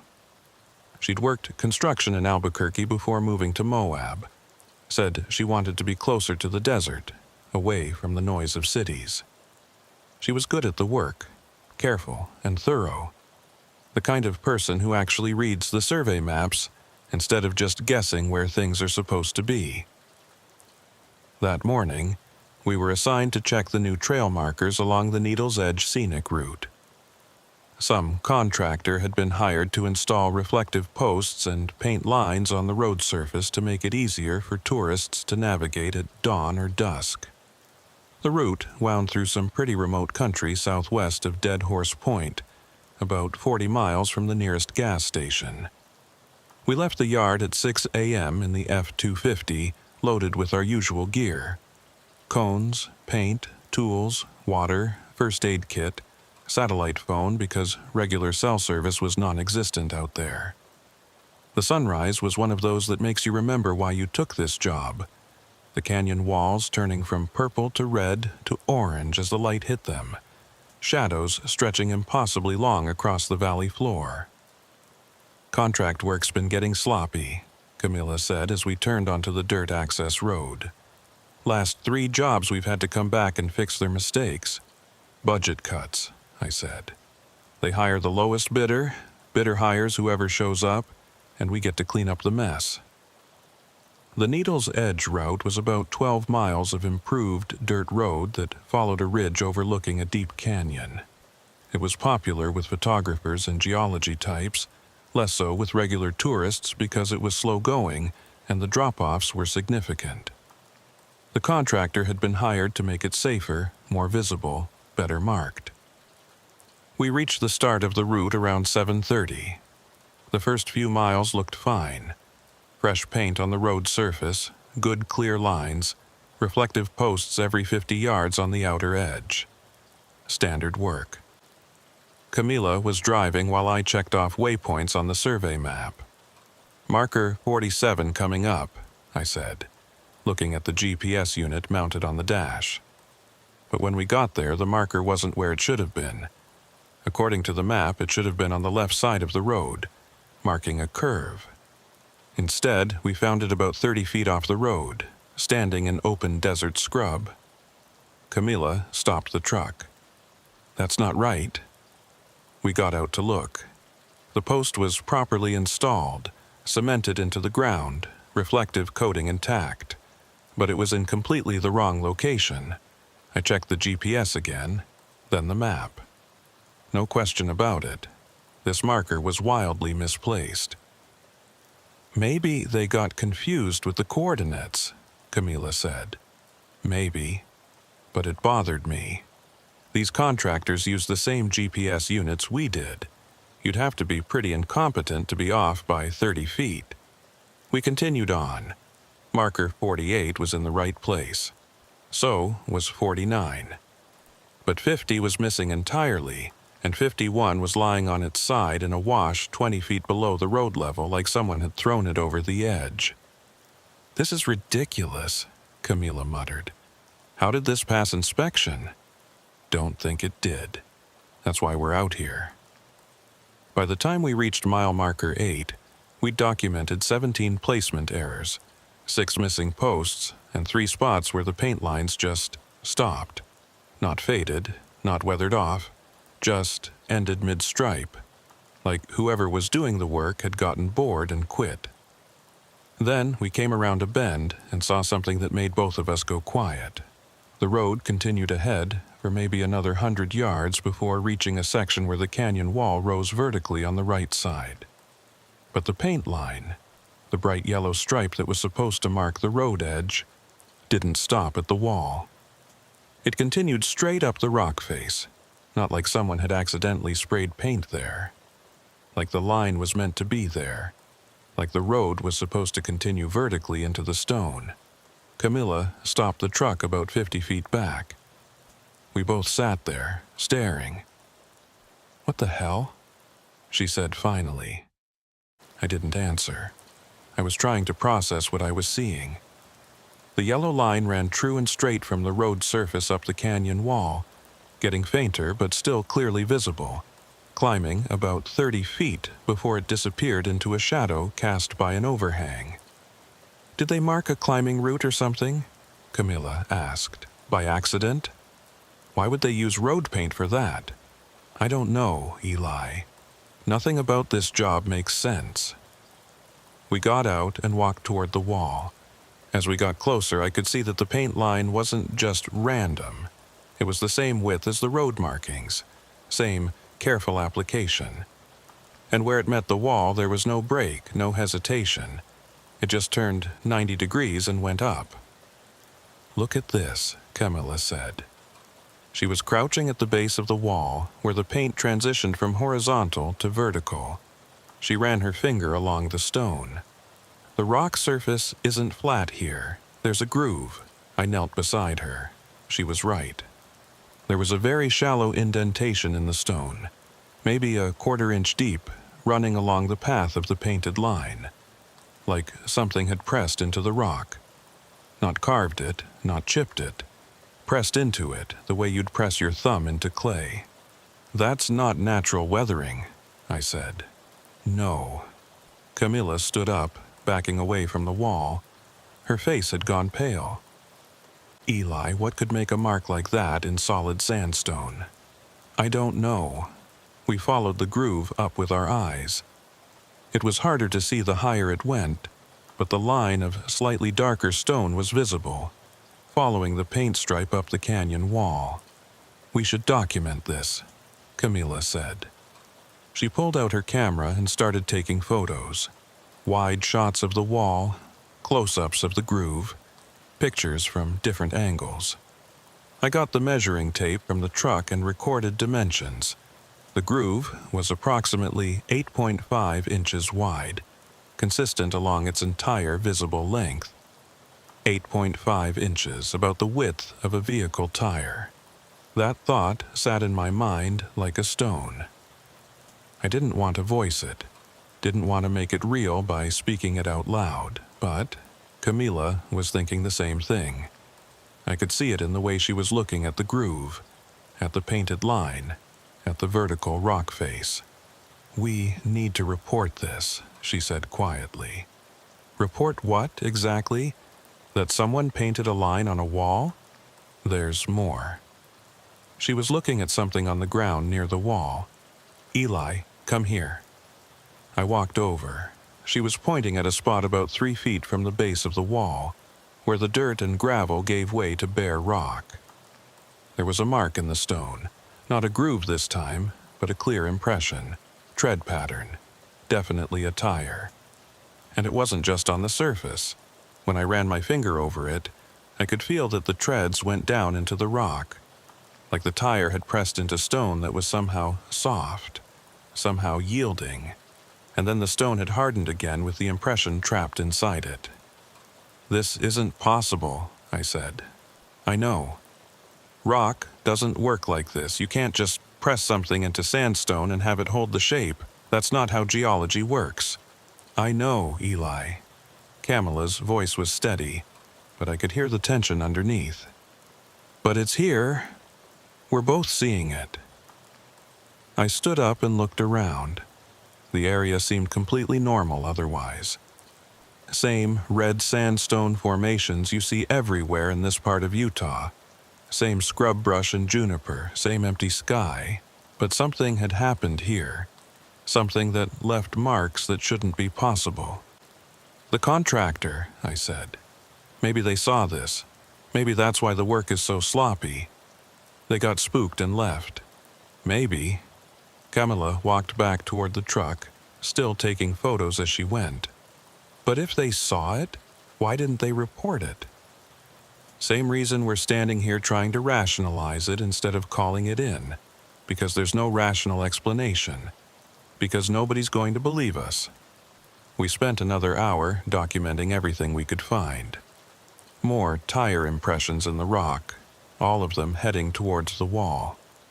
More of that shallow groove extending up the stone face, and something else we found near the washout about 20 yards back, a fresh scrape mark along the canyon wall at about the height where a vehicle's side mirror would hit. "Something drove here," Camilla said. "Recently, and it didn't stop at the wall. That's impossible. So are tire tracks embedded in solid rock. So is a painted road line going straight up a vertical cliff. Impossible seems to be relative out here." We packed up the equipment and got back in the truck.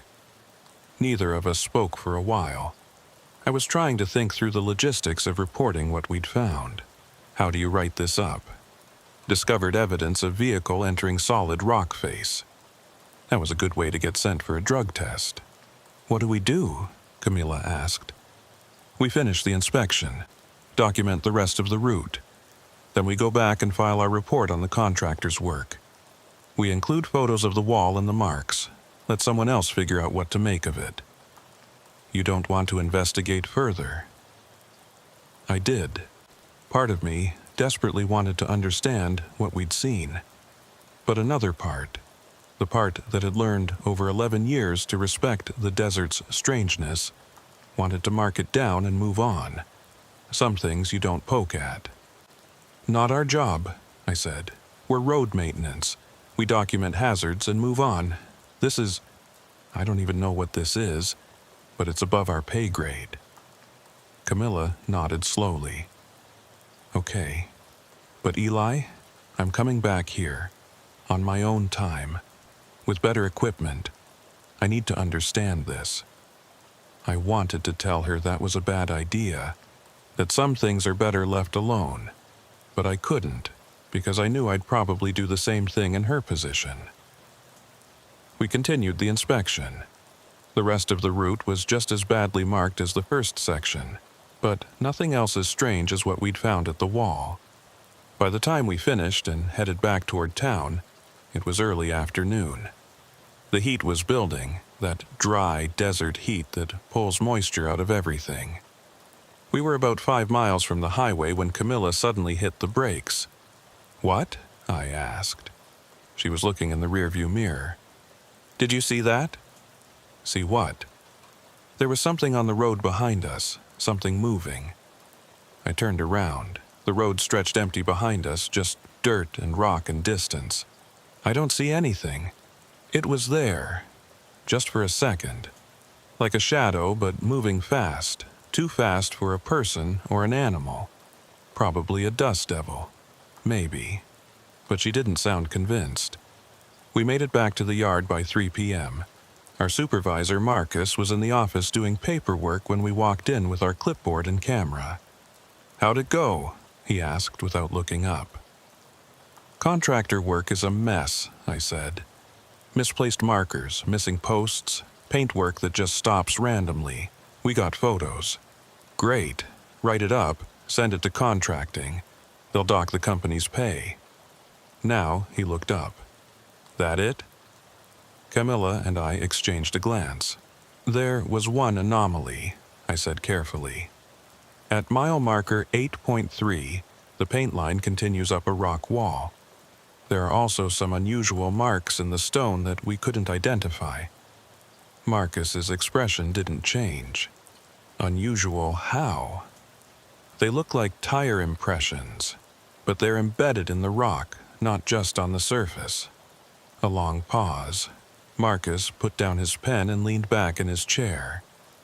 "You're telling me you found tire tracks in solid stone?" "Yes. And you're both seeing this?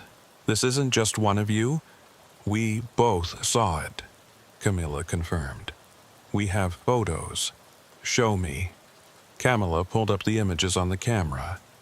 Marcus looked through them slowly, his expression growing more puzzled with each picture. Finally, he handed the camera back. "I don't know what that is," he said. "Could be anything. Water erosion, mineral deposits. Hell, could be a hoax. Someone playing with sculpting tools." "The paint line goes straight up the wall," I said. "That's not erosion or minerals." "Then it's vandalism. Someone thought it would be funny to extend the line." Marcus picked up his pen again. "Document it in your report. I'll flag it for the geology team at the university. They sometimes like to check out weird rock formations, but as far as we're concerned, it's just another contractor screw-up. Mark the section for remediation and move on." That was that. We filed our report, attached the photos, and clocked out. As I was walking to my truck, Camilla caught up with me. "He didn't take it seriously," she said. "Would you, if you hadn't seen it?" "No, I guess not." She looked west, toward where the sun was starting to sink toward the horizon. "I'm going back out there tomorrow. It's my day off. You want to come?" Every instinct told me to say no. To let it go. Move on. Forget about the impossible marks in the stone. But curiosity is a powerful thing. And I'd spent 11 years in the desert learning that sometimes the strangest things turn out to have the simplest explanations. Maybe if we went back, looked more carefully, we'd find something we'd missed, something that would make sense of it all. "Yeah," I said. "I'll come." We met at 6 a.m. the next morning at the same turnoff where the access road branched from the highway. Camila had brought more equipment this time. A better camera, a handheld GPS unit, a portable ground-penetrating radar unit she'd borrowed from a friend who did archaeological surveys, and a climbing kit with ropes and harnesses. "You planning to climb the wall?" I asked, looking at the gear. "If I have to, I want to see where that groove goes, where the paint line ends." I'd brought my own additions: a high-powered spotlight, extra batteries, a geology hammer, and a sample collection kit. If there was something unusual about the rock composition where those impressions were, maybe we could figure out what. The drive out took about an hour. The morning was clear and cool, the kind of perfect desert dawn where everything seems possible and nothing seems threatening. But as we got closer to the site, I felt that familiar unease building. The same feeling you get when you're about to do something you know might be a mistake. We parked in the same spot as the day before and walked to the wall. In the morning light, everything looked different. The painted line seemed less dramatic, more like simple vandalism. The groove in the rock was less pronounced, harder to see. For a moment, I wondered if we'd somehow exaggerated what we'd seen the previous day. Then Camilla knelt at the base of the wall and ran her hand along the tire impression in the rock, and I knew we hadn't imagined anything. "It's deeper than I remember," she said. "Look, you can see individual tread patterns. These are from a light truck or SUV tire. All-terrain pattern." I crouched beside her. She was right. The impression was incredibly detailed, showing not just the general tread, but specific features. Wear patterns, a small cut in one of the grooves, even what looked like a pebble embedded in the tread. This wasn't erosion or natural rock formation. This was an actual tire that had somehow pressed into solid sandstone. "Let's try the GPR," Camila said, pulling out the ground-penetrating radar unit. I'd seen these used before on construction sites. They send radio waves into the ground and measure the reflections to create an image of what's below the surface. Useful for finding buried utilities or archaeological features. I had no idea if it would work on a vertical rock face, but Camilla seemed confident. She powered it up and calibrated it, then slowly moved the sensor across the area where the tire impression was deepest. The small screen showed a series of colored bands and shapes that meant nothing to me. "Huh," she said. "What?" "There's something there. About 6 inches into the rock. It's showing a void space, like a hollow area following the same path as the groove we can see on the surface." "A hollow area? In the middle of solid rock?" "That's what it's showing." She moved the sensor up, following the groove higher. "It continues, see? The hollow space tracks with the visual groove all the way up." She looked at me. "Eli, it's like something carved a tunnel through the rock. Not on the surface. Through it." My mouth went dry. "That's not possible. None of this is possible. But it's here." I stood up and backed away from the wall, trying to get perspective on the whole thing. The painted line, the groove, the tire impression, and now evidence of a hollow space running through solid rock. Every piece of evidence pointed to the same impossible conclusion: that something had driven not into the wall, but through it. Somehow. "We need to see where it goes," Camilla said. She was already unpacking the climbing gear. "I'm going up." "Wait. Hold on. We should think about this." "What's to think about? There's a physical phenomenon here that defies explanation. We need more data. Or we need to call someone who actually knows what they're doing. A geologist, a physicist, someone. And tell them what? That we found a magic road that goes into a rock. They'll laugh at us. She started sorting through carabiners and rope. "I'm going up. You can stay down here and spot me if you want. Or you can go wait in the truck. Your choice." I knew there was no talking her out of it. When Camila decided something, she was immovable. "Fine. But we do this safely. Double-check all the gear. If anything feels wrong, you come back down immediately." Deal. It took 20 minutes to set up the anchor system. We found a solid boulder about 30 feet back from the wall that could serve as an anchor point. Camilla put on the harness, clipped in, and approached the wall with the coiled rope over her shoulder. "Okay," she said. "I'm going to follow the groove as far as I can. Watch the rope." She started climbing. The wall wasn't completely vertical. It had enough of an angle that someone with experience could manage it, and Camilla was a solid climber. I'd been out with her on some of the easier routes around Moab, knew she was careful and competent. She made it up about 20 feet without any trouble, following the faint groove in the rock. Then she stopped. "Eli, you seeing this?" "Seeing what?" "The groove. It's getting wider and deeper. It's like..." She paused, pressed her hand against the rock. "It's like the path is more pronounced the higher I go. That doesn't make sense. Erosion would work the other way. Water flows down, not up. Can you still see the paint line?" "Yeah, it's fainter, but it's there. Heading toward that overhang." She looked up. "I'm going to try to reach it." She climbed another 10 feet. I could see her moving carefully, testing each handhold before committing her weight. The groove was definitely more visible now, a clear channel in the rock face about 10 inches wide. "This is weird," Camilla called down. "The rock texture is different here. It's smoother, almost polished, like something rubbed against it repeatedly." She reached for the next handhold and suddenly stopped. "Oh. What? What is it?" "There's something here, under the overhang." Her voice had changed, lower, more cautious. "It looks like... I don't know what it looks like. I'm coming down.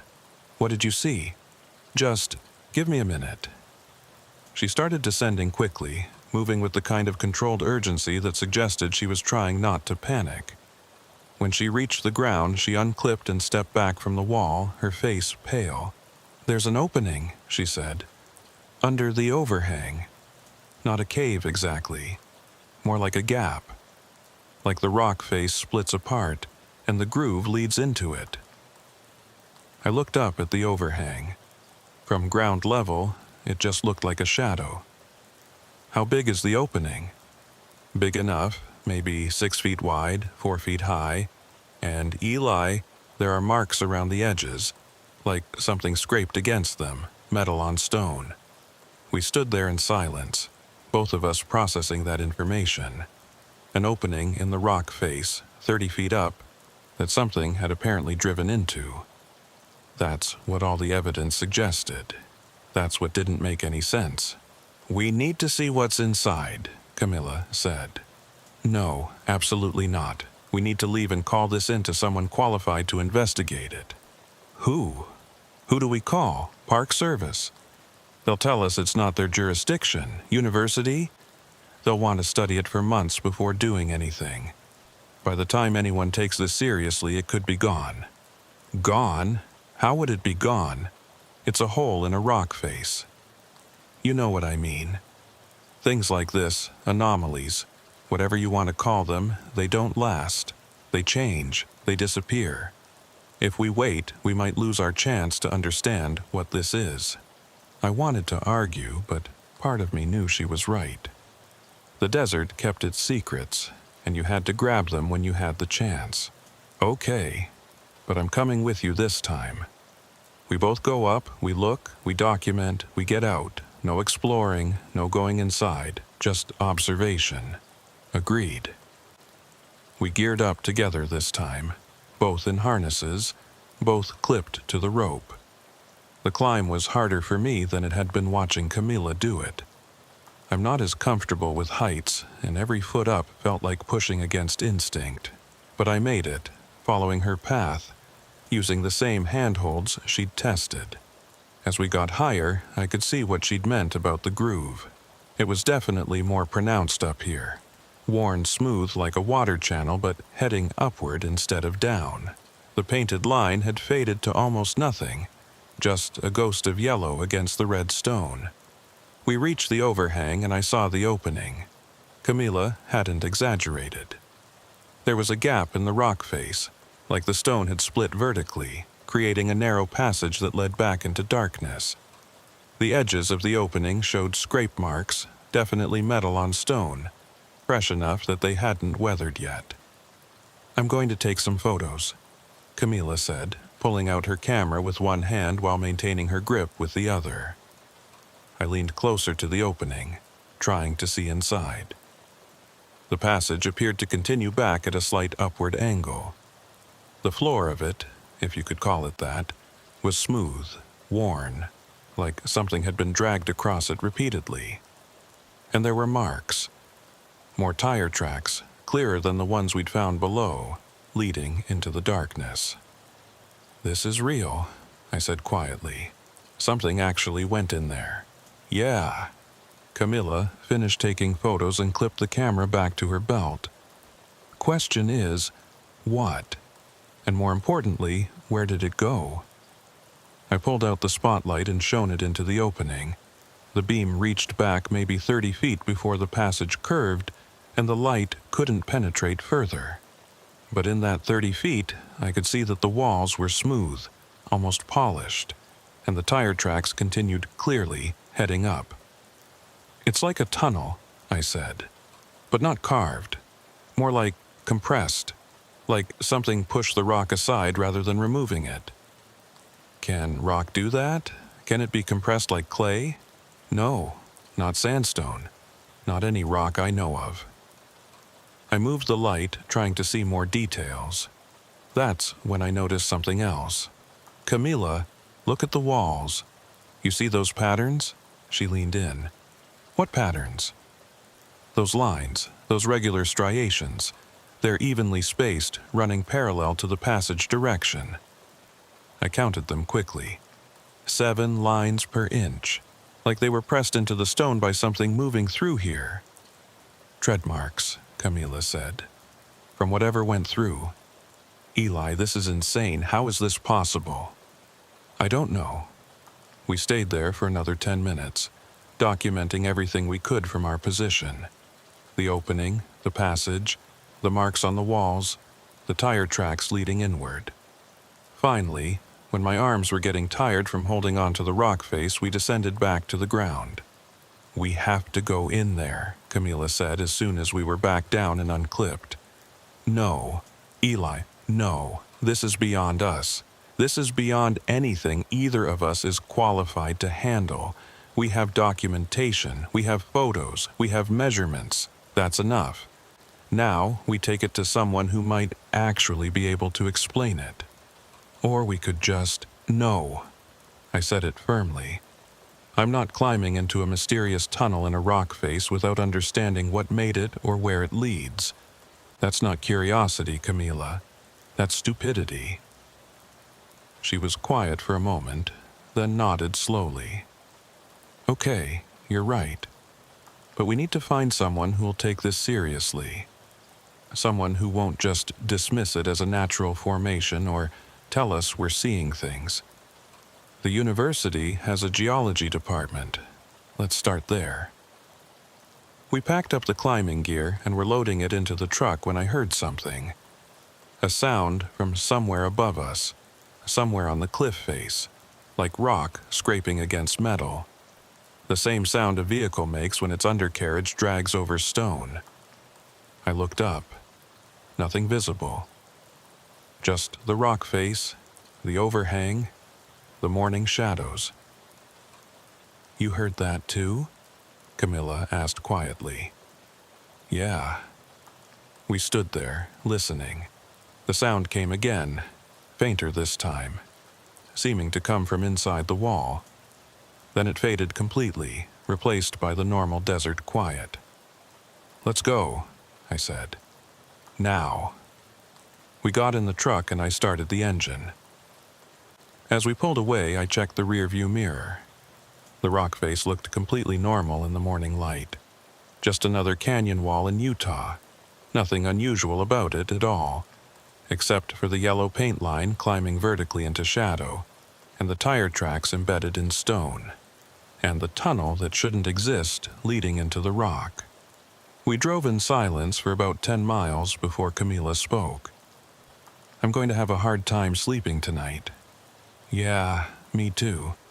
Because every time I close my eyes, I'm going to wonder what's at the end of that tunnel, where it leads. What made it?" "Don't." I kept my eyes on the road. "Don't start down that path. We saw something we can't explain, that's all.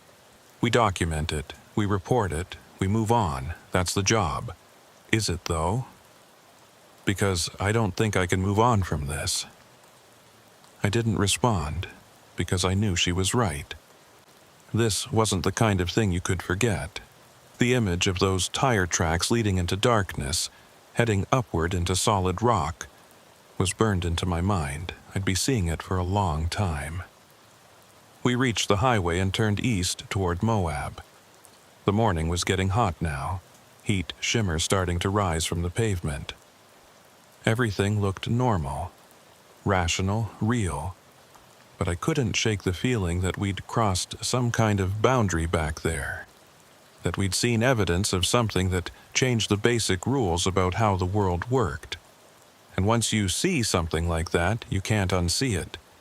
You can't go back to believing the world is simple and straightforward and bound by consistent laws.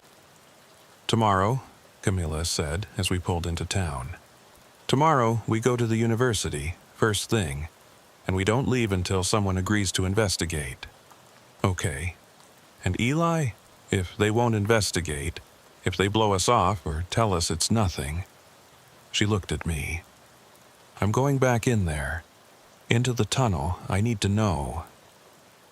I wanted to tell her that was a terrible idea, that some mysteries are better left unsolved, but looking at her face, at the determination there, I knew nothing I said would change her mind. "If you go," I said quietly, "I'm going with you. Someone needs to make sure you don't do anything too stupid." She smiled just a little. "Thanks." We drove the rest of the way in silence, both of us thinking about that tunnel in the rock, wondering where it led, wondering what we'd gotten ourselves into by finding it. The geology professor at the university was named Dr. Michael Torres. He was in his 50s, bearded, wearing a flannel shirt that had seen better days, and he did not want to talk to us. "I appreciate you coming in," he said, barely glancing at the photos Camila had spread across his desk. "But I'm really not the person for this. My specialty is sedimentary analysis, not field investigation of alleged anomalies." "These aren't alleged," Camila said. "They're real. We saw them, we documented them. And with respect, Doctor, someone needs to look at this seriously." Dr. Torres picked up one of the photos, the close-up of the tire impression in the rock. He studied it for maybe 3 seconds before putting it back down. "It's an interesting formation. Could be a number of things. Mineral deposits that happen to look like tread patterns. Erosion creating random textures. Without actually being on site and running proper tests, I can't say more than that." "We have GPS coordinates," I said. "You could go out there, today if you wanted. It's less than an hour's drive." "I'm sure it is. But I have classes to teach, papers to grade, and about 15 other projects that actually have funding and institutional support.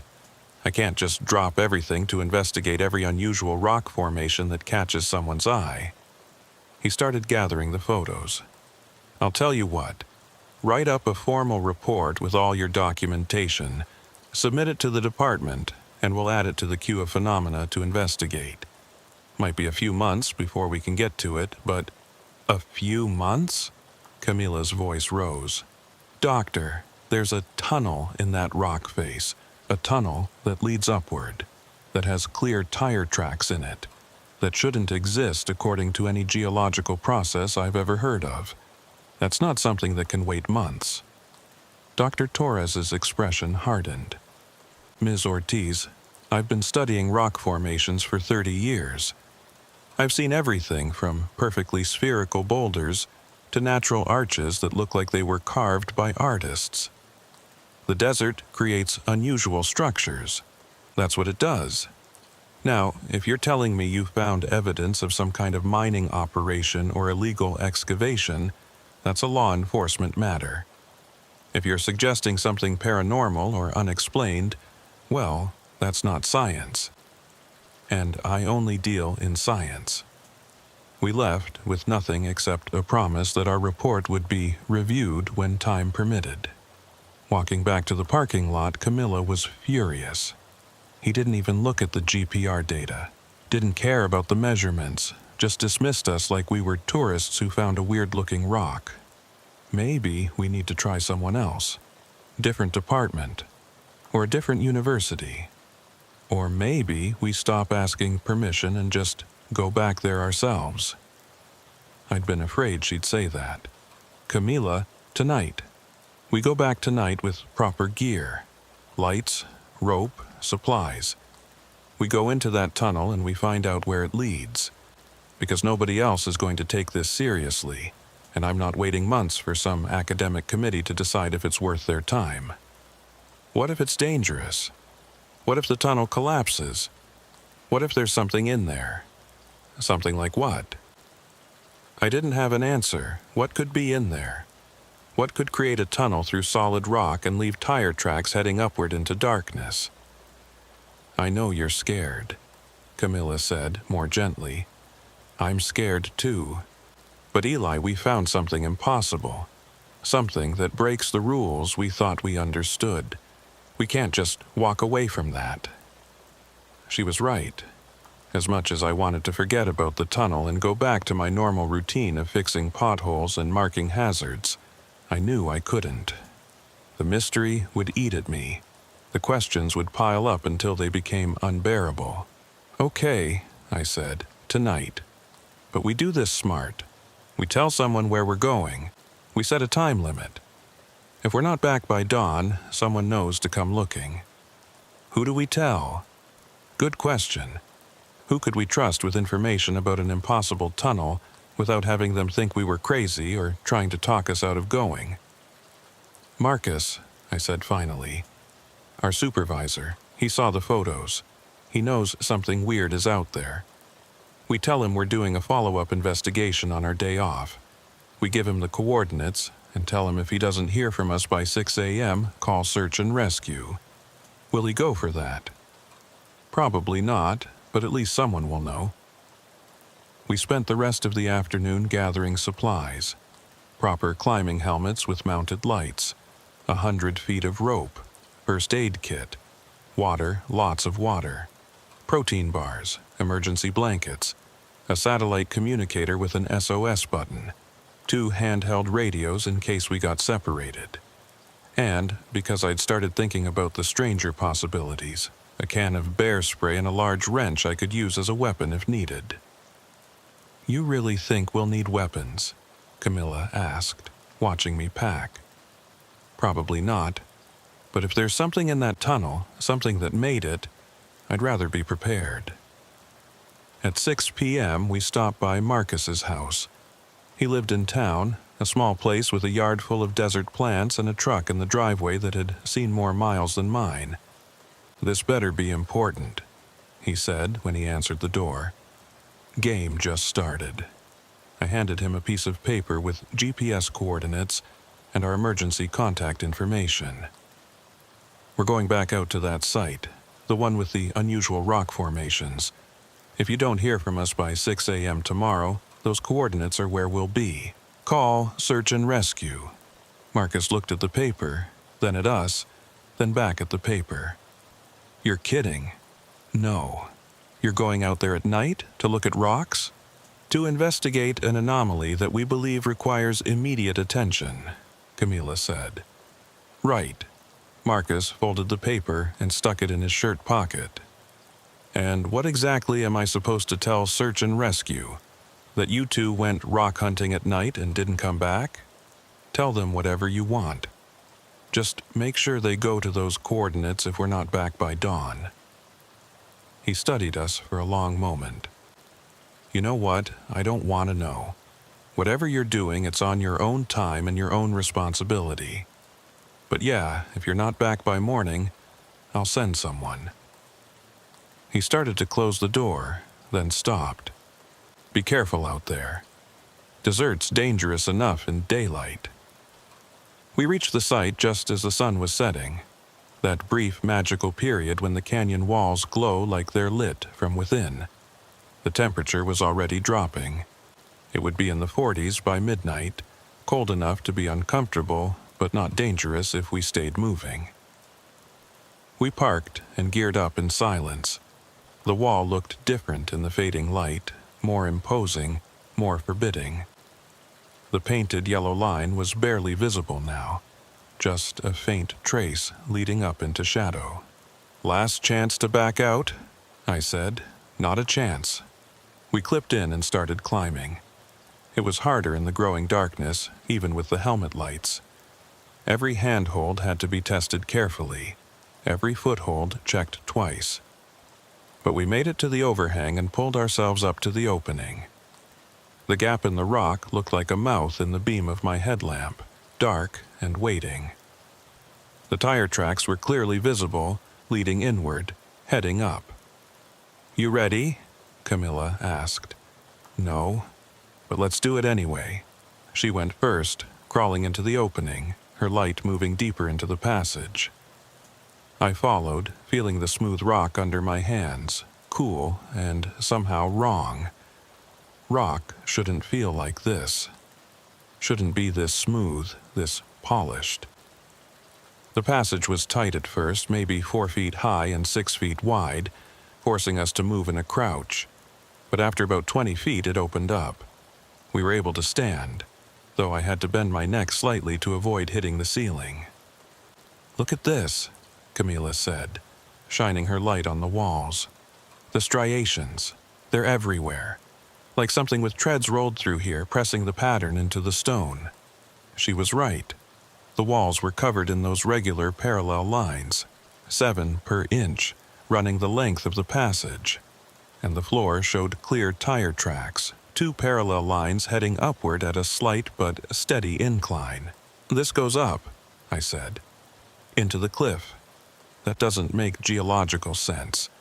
Tunnels in rock usually follow existing fractures or weakness. They go horizontally or down. They don't go up through solid stone.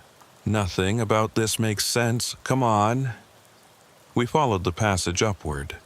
It curved gently, never straight for more than 30 or 40 feet, always climbing. The air was cool, but not stale. Somehow, ventilation was getting in. I could feel a very faint breeze coming from ahead, carrying a smell I couldn't quite identify. Ozone, maybe? Like the air after a lightning strike. We'd gone maybe 200 feet when Camilla stopped. "Eli, look at this." She was shining her light on the wall where a section of rock had a different color. Darker, almost metallic. And there were marks. Scrape marks. Definitely metal on stone and something else. Something that looked like paint transfer. "That's from a vehicle," I said. "That's paint, red paint, like from a truck or SUV. So something did drive through here, something real, something physical.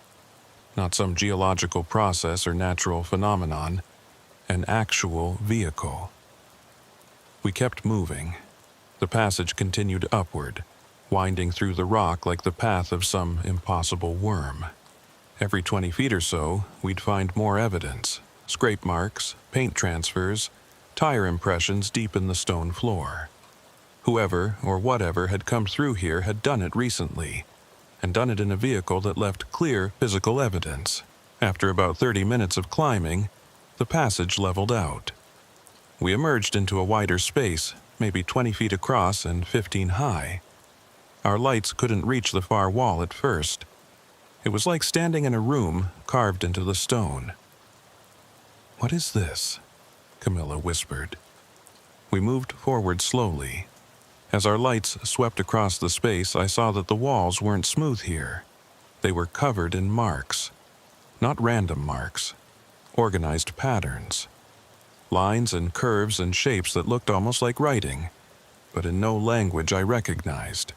And in the center of the space, impossible and undeniable, sat a vehicle. It was an older Ford Bronco, probably late 80s or early 90s, painted red with a white roof. The passenger side was heavily scraped, the mirror torn off, the paint stripped away in long gouges. All 4 tires showed severe wear.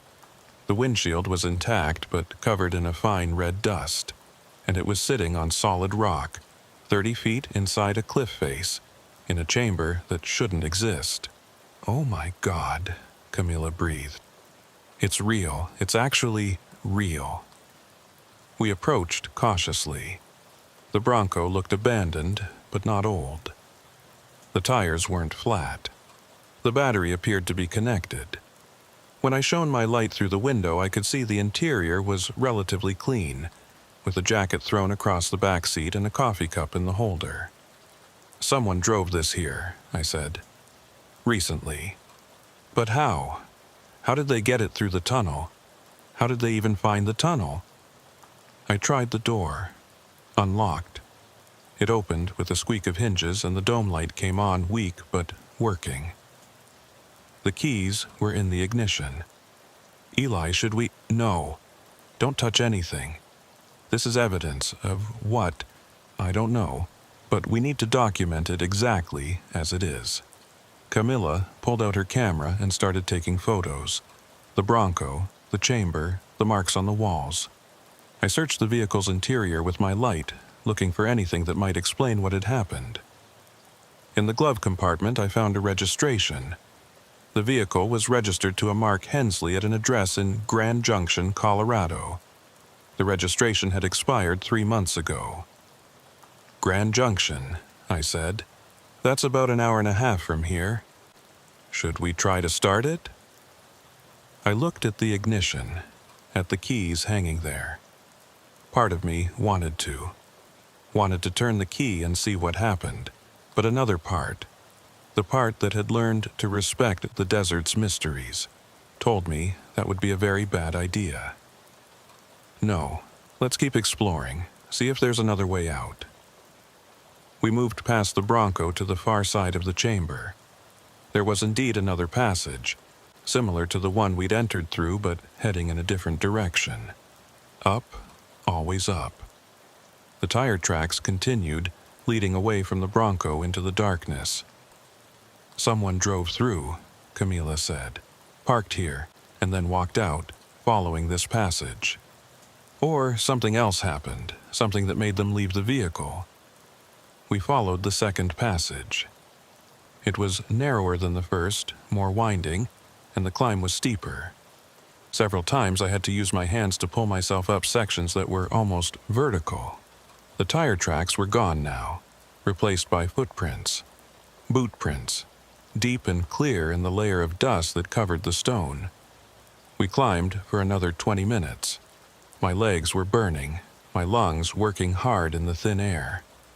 We had to be 100 feet above where we'd started, maybe more, climbing through solid rock in a passage that physics said shouldn't exist. Then the passage opened up again. We stumbled out into open air, and I realized we'd reached the top of the cliff. We were standing on a flat mesa about 2 acres in size, surrounded by darkness in all directions. The stars overhead were brilliant, uncountable, and the moon was just rising in the east. "We made it through," Camilla said. "The tunnel goes all the way through the cliff, from the road below to the mesa top." I turned around, looking back at the opening we'd emerged from. It was narrow, barely 3 feet wide, almost invisible if you didn't know where to look. The passage had brought us up through hundreds of feet of solid rock, defying everything I understood about geology and physics. "But why?" I asked. Who would make a tunnel like this? And how? Camila was walking across the mesa top, her light sweeping back and forth. "Eli, over here." I joined her. She was standing at what looked like a campsite. There was a ring of stones for a fire, though no evidence of recent burning. A flat space where a tent might have been set up, and scratched into the rock surface in letters about 6 inches high, Mark Hensley, April 3rd, 2024. I followed the light. Below that, in smaller letters, it goes higher. "The light," I said. He saw something, a light, and he followed it. Followed it where? There's nothing up here but rock and sky. But even as she said it, I realized that wasn't quite true. I could see something now in the distance, maybe a mile away. A faint glow against the darkness, not like a campfire or headlights, more like the quality of light you see during an eclipse, soft and diffuse and somehow wrong. "You see that?" I asked. "Yeah." Camilla's voice was quiet. "Should we?" "No, absolutely not. We found the vehicle. We found evidence of what happened. That's enough. We go back, we report this to the authorities, and we let them handle it." "But what if Mark Hensley is still out there? What if he needs help?" "That light is a mile away across rough terrain in the dark, and this whole situation is so far beyond normal that I don't trust any of it. We go back. Now." We stood there for a long moment, both of us staring at that distant glow. It pulsed slowly, like a heartbeat, like a beacon drawing you forward. I could feel the pull of it, the curiosity, the need to know what it was. "Eli," Camilla's voice shook me out of it. "Let's go. You're right, this is too much." We turned away from the light and headed back to the tunnel entrance. The climb down was faster than the climb up, gravity helping us along. We reached the chamber with the Bronco and paused long enough for Camilla to take a few more photos. Then we continued down the first passage, retracing our steps, following our boot prints in the dust. We emerged from the tunnel onto the cliff face just as the moon fully cleared the horizon.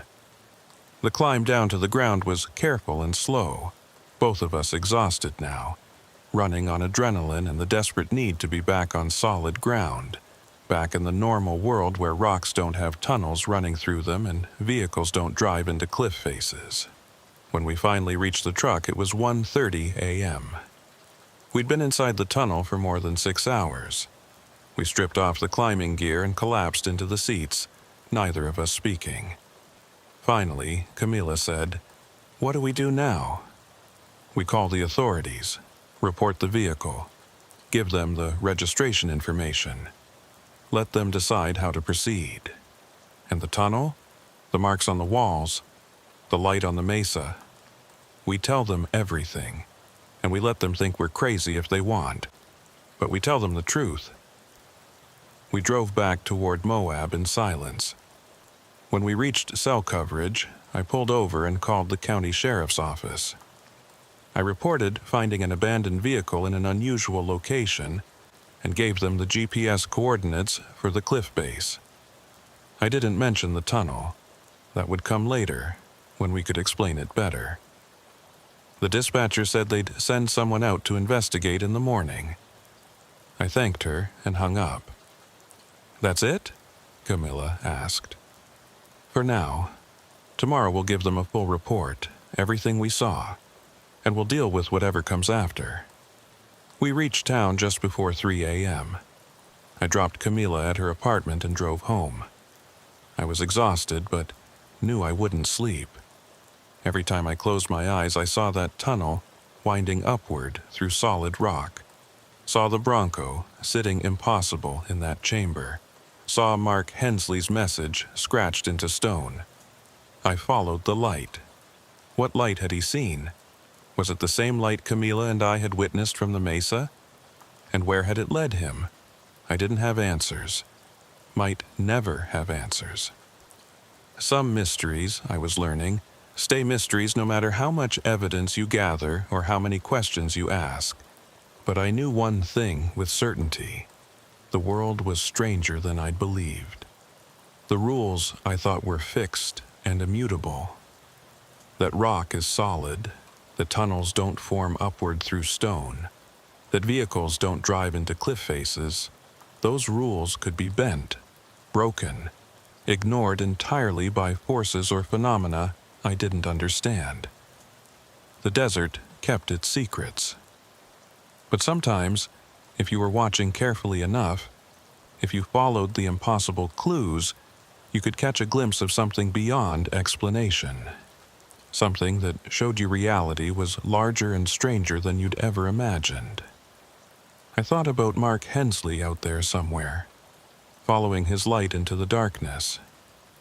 I wondered if he'd found what he was looking for, or if he was still searching, still climbing, still following that pull towards something he couldn't name but couldn't resist. Outside my window, the stars were fading as dawn approached. Soon, it would be morning. The sheriff would go to the coordinates we'd provided. They'd find the cliff face, the painted line, maybe even the tunnel if they looked carefully enough. And then what? Would they investigate? Would they find the Bronco, the chamber, the passage leading up? Would they see the marks on the walls, the boot prints in the dust? The message from a man who'd gone looking for something impossible and vanished into it. I didn't know, but I'd be watching, listening, waiting to see what happened next. Because whatever was happening in those canyons, whatever strange physics or unknown phenomena was carving tunnels through solid rock and leaving tire tracks in stone, it wasn't over, it was just beginning. I've been flying helicopters for 16 years, 8 in the military, 8 doing survey work over Utah's canyon country. In that time, I've dealt with every kind of mechanical issue. Engine troubles, hydraulic failures, rotor problems, electrical shorts. I know what it sounds like when something goes wrong. I know the specific pitch of an engine about to quit, the particular vibration that means a bearing is failing, the subtle change in air pressure that tells you something critical has just broken. What happened on October 12th wasn't like any of those things. My name is Nate Levitt. I run aerial survey operations for Canyon Observation Services, a small outfit based out of Moab that does work for the BLM, the Park Service, and occasionally private clients. Most of our work is routine, checking on trail conditions, documenting erosion patterns, surveying archaeological sites. We fly a Bell 206 that's older than some of my crew but meticulously maintained. That morning, I was scheduled for a standard observation run over the Maze District southwest of Dead Horse Point. The BLM wanted updated imagery of backcountry routes that might be getting damaged by illegal off-road use. Simple 3-hour flight, maybe 4 if conditions were good. Clay Rourke was riding along as spotter. Clay worked ground patrol for the BLM, knew the territory better than anyone, and could spot a tire track from 200 feet up that most people would miss standing on it.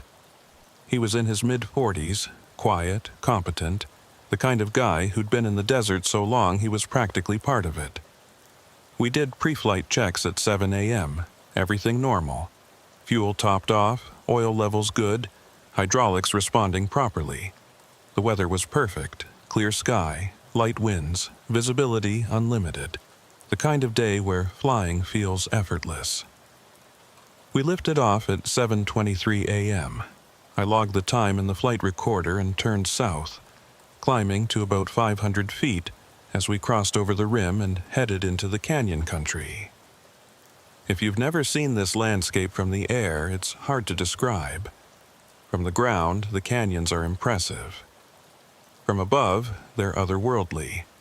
Layer upon layer of colored stone, red, orange, white, purple, carved into shapes that don't look natural. Spires and mesas and slot canyons that twist like rivers of shadow. beautiful and alien at the same time. Clay had the camera mount set up, shooting continuous video. We'd been flying for about 40 minutes when he tapped my shoulder and pointed down.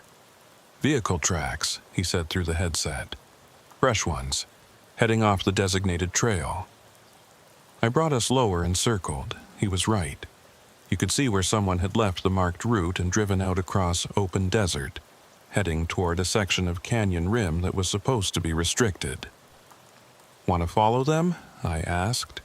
"Yeah, let's see where they go." The tracks led toward a narrow canyon that cut deep into the plateau. They went right to the edge and disappeared over the rim. "They drove down there?" Clay said. "That slope's got to be 60 degrees. Some people have more truck than sense." We followed the canyon edge, looking for where the vehicle might have gone. The walls were steep and broken, with ledges and outcrops creating complex shadows. In the morning light, some sections were bright orange while others were deep black, and the contrast made it hard to judge distances. That's when it happened. We were about 400 feet above the canyon floor, moving slowly, when the engine noise just stopped. Not sputtered, not coughed or rattled. It simply cut off, mid-cycle, like someone had hit a mute button. The sudden silence was so absolute that, for a second, I thought I'd gone deaf.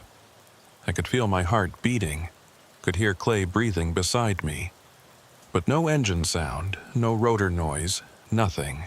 The cabin was silent except for our breathing and the soft whistle of wind past the fuselage. My hands moved automatically. Check the throttle. Check the collective. Check the instruments. Everything showed normal.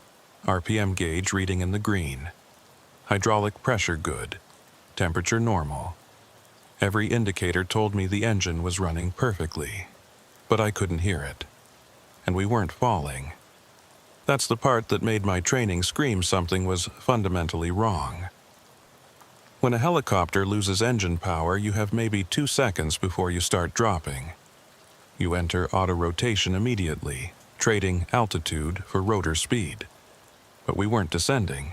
The altitude indicator held steady. The rotor was turning. I could see it through the canopy, but silently, impossibly. The helicopter hung in the air like we were suspended on invisible wires. "Nate?" Clay's voice was tight with fear. "What's happening?" "I don't know."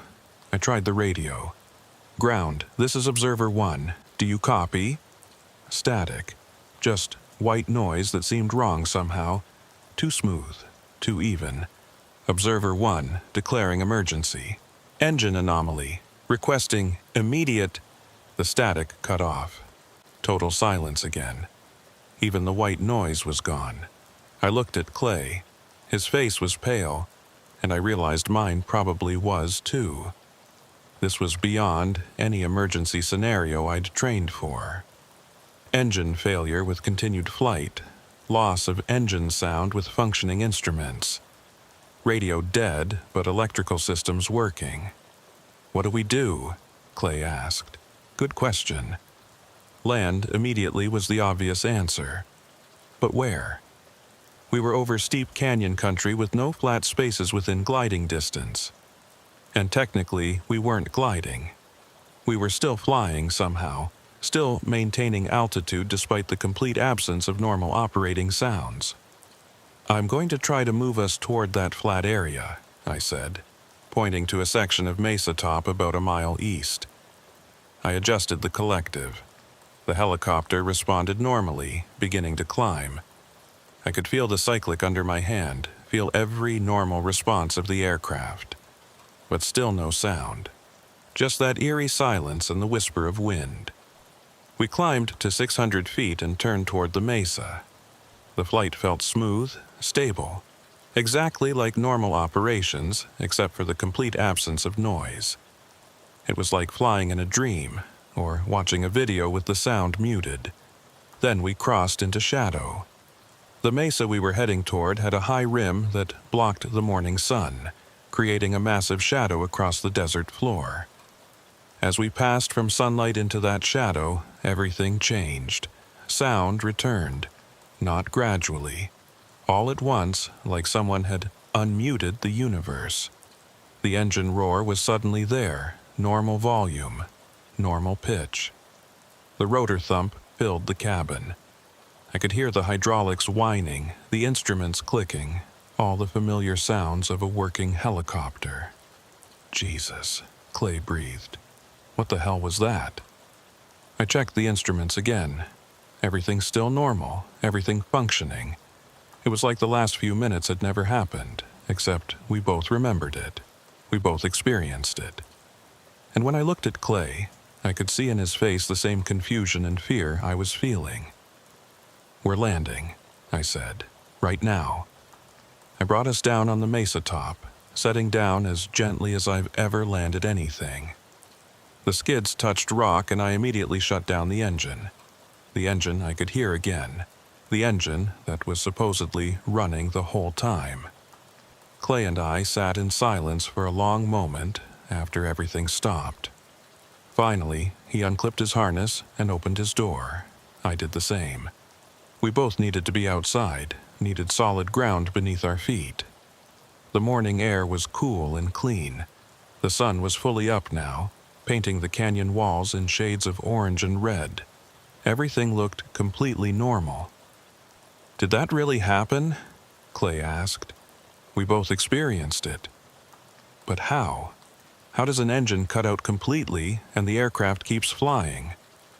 "It doesn't. It can't. The physics doesn't work that way." We walked around the helicopter checking everything. No visible damage. No leaks. No burned smells or anything that suggested mechanical failure. I opened the engine cowling and looked inside. Everything appeared normal. "Maybe it was just the sound," Clay said. "Maybe the engine was running and we couldn't hear it for some reason." "What reason? Helicopter engines are loud. You can't just not hear them." "Acoustic anomaly? Something in the air that blocked sound waves." I wanted to believe that. But sound doesn't just stop existing. You might get weird echoes in canyons, maybe some attenuation. But total silence while sitting in a running helicopter? That doesn't happen. "We need to get back," I said. "Get this checked by a mechanic. Download the flight recorder data. You think you can fly it back? Engine's working now. Everything checks out. If it happens again..." I didn't finish that sentence. We climbed back in. I went through the startup procedure carefully, listening to every sound, feeling for any anomaly. Everything was normal. I lifted off and turned north, heading back toward Moab. I kept us high, over relatively flat terrain, ready to land immediately if anything strange happened again. But the flight back was completely routine. We landed at our base at 9:47 a.m. According to my watch and the wall clock in the hangar, we'd been gone for 2 hours and 24 minutes. But when I checked the flight recorder, something was wrong. The digital log showed our takeoff at 7:23 a.m. It showed normal operation for 42 minutes. Then there was a gap, not a corrupted file or an error message. Just nothing. Empty data fields. And then the log resumed at 9:47 a.m. The total flight time, according to the recorder, 0:00. Clay was looking over my shoulder. "That's not possible. None of this is possible." I pulled up the fuel records. We'd topped off before takeoff. The fuel gauge now showed we'd burned approximately 40 gallons, consistent with 2+ hours of flight time. So we'd flown. We'd burned fuel. We'd covered distance. But according to the recorder, we'd done it in 0 time. I called our head mechanic, Eddie, and explained we'd had an anomaly during flight. Eddie said he'd start on it immediately. Clay and I went to the office to write up our reports. Sitting at my desk, trying to describe what had happened in official language, I realized how insane it all sounded. Engine noise ceased, but aircraft continued normal flight. total acoustic silence lasting approximately 3 minutes. Flight recorder shows 0 elapsed time for confirmed 2-hour flight. None of it made sense. All of it was true. Nate? Clay was looking at his phone. I just got a message from another patrol officer. Jake Morrison. Says he was out in the Needles district this morning and saw something weird. A helicopter flying completely silent over the canyons. I felt cold. What time? He doesn't specify, just says around mid-morning. Could he have seen us? Possible. The Needles is about 20 miles from where we were, but sightlines are long. I called Jake Morrison. He picked up on the second ring. Hey Jake, it's Nate Levitt. Got your message about seeing a helicopter? Yeah, weird thing. I was checking some trail markers and heard this helicopter approaching. Looked up and saw one, but the sound was coming from the wrong direction. Like the helicopter was ahead of where the sound was. What time was this? Maybe 8:30, 8:45? Right in our incident window. Did the helicopter look normal otherwise?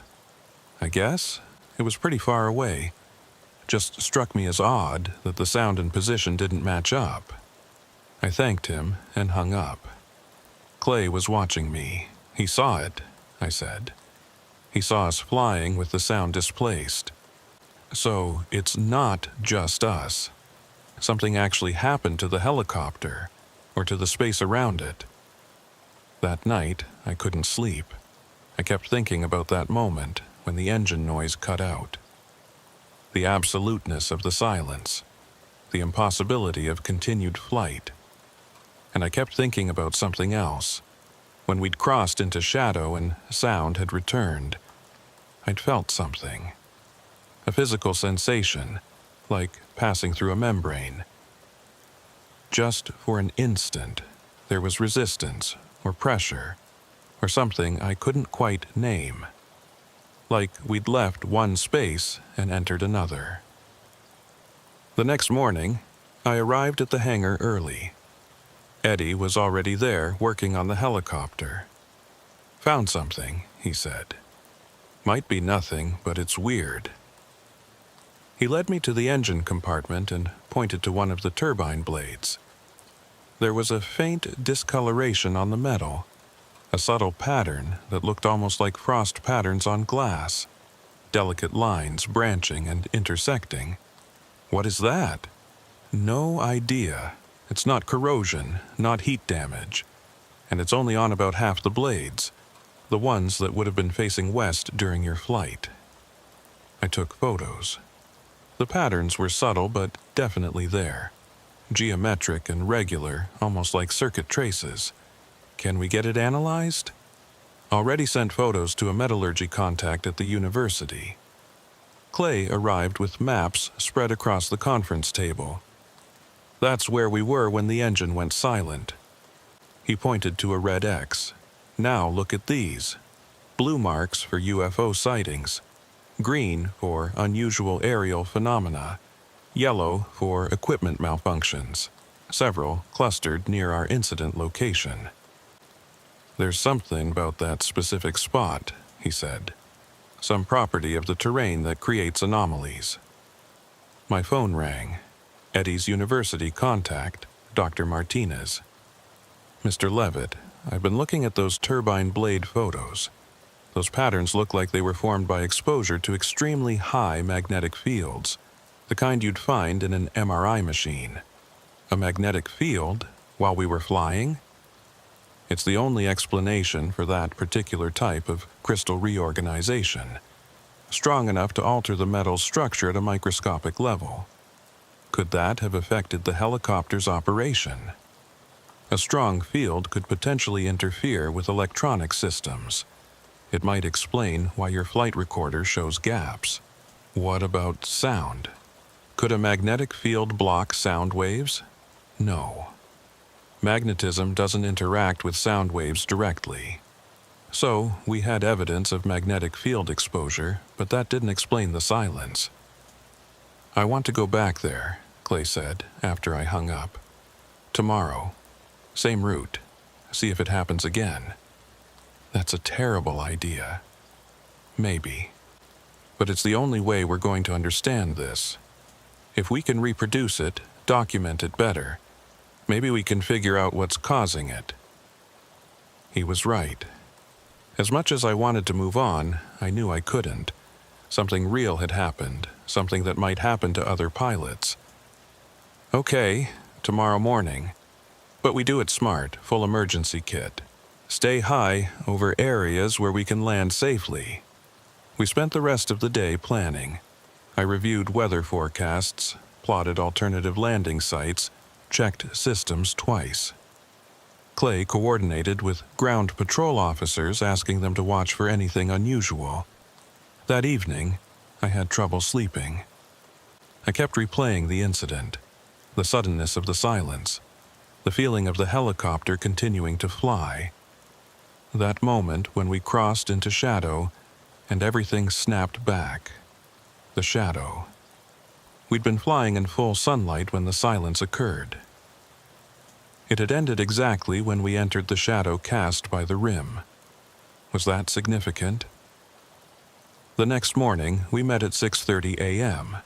We loaded extra equipment, backup radio, extra GPS unit, emergency beacon, and a professional audio recorder Clay would run continuously. "You really going back there?" Eddie asked. "Yeah. Be careful. Something about this doesn't sit right." We lifted off at 7:15 a.m. The morning was clear and calm. We headed south, following the same route as before. Clay had the audio recorder running, making verbal notes. Time is 7:34. Position approximately 3 miles north of yesterday's incident location. All systems normal. As we got closer, I felt my heart rate increasing. Part of me hoped nothing would happen. Part of me needed confirmation I wasn't losing my mind. "Coming up on the location," I said. We crossed over the canyon rim. Nothing happened. Engine normal, all sounds present. "Keep going," Clay said. We spent 40 minutes flying a grid pattern, varying altitude and heading. The helicopter performed perfectly the entire time. "Maybe it was a one-time thing," Clay said. Then I noticed something. A shadow line moving across the canyon floor as the sun climbed higher. The same shadow we'd entered yesterday, but reversed. "Clay, look at that shadow. Watch what happens when we cross it." I turned and approached the shadow boundary, flying from sunlight toward shade. As we crossed from light into dark, the engine sound cut out. Instantly, completely, just like yesterday. Total silence except for breathing and wind. The helicopter continuing to fly normally, instruments reading normal, but no sound. Clay grabbed the audio recorder and checked it. "It's still running, but look at the levels. It's showing near 0 decibels. I banked and flew back toward the sunlight. As we crossed from shadow into light, sound returned. Engine roar, rotor thump, everything normal. "It's the shadow," I said. "Something about that specific shadow triggers it." "How is that possible?" "Shadows aren't physical objects." "I don't know. But watch." We flew 3 more passes. Every single time, the same thing happened. Enter shadow. Silence. Exit shadow. Sound returns. Precise, repeatable, impossible. On the 4th pass, Clay was watching the GPS unit closely.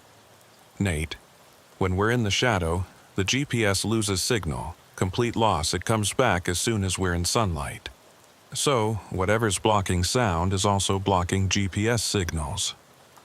We made 1 more pass. When we entered the shadow and sound cut out, I watched the flight recorder screen. It was running, showing our position and heading, but when we exited and I checked the log, that entire period showed as 0 again.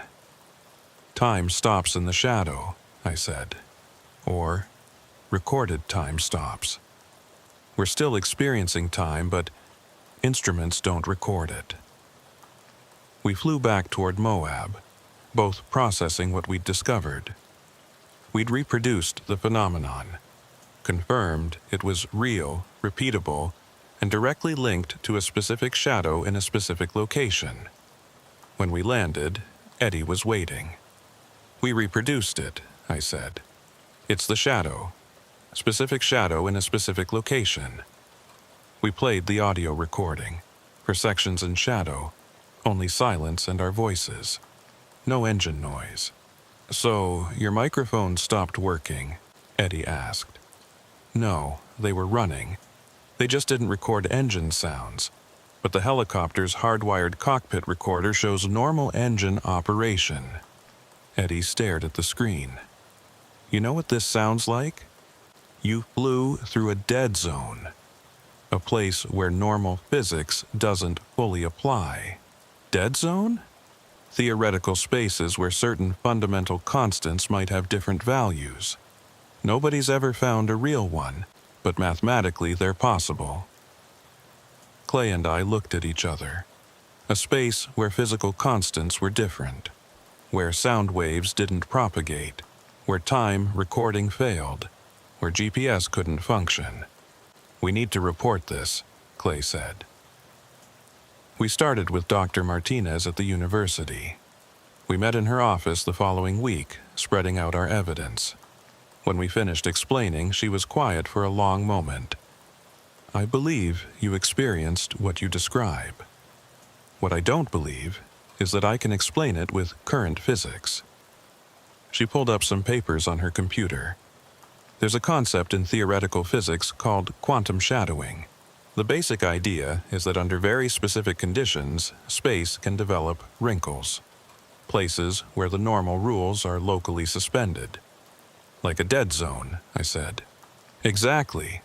The mathematics suggests these zones would be incredibly small, incredibly rare, and incredibly unstable. They shouldn't be large enough to fly a helicopter through. But if they could exist," Clay said, "what would it look like? Possibly exactly what you've described. Loss of signal propagation, time measurement anomalies.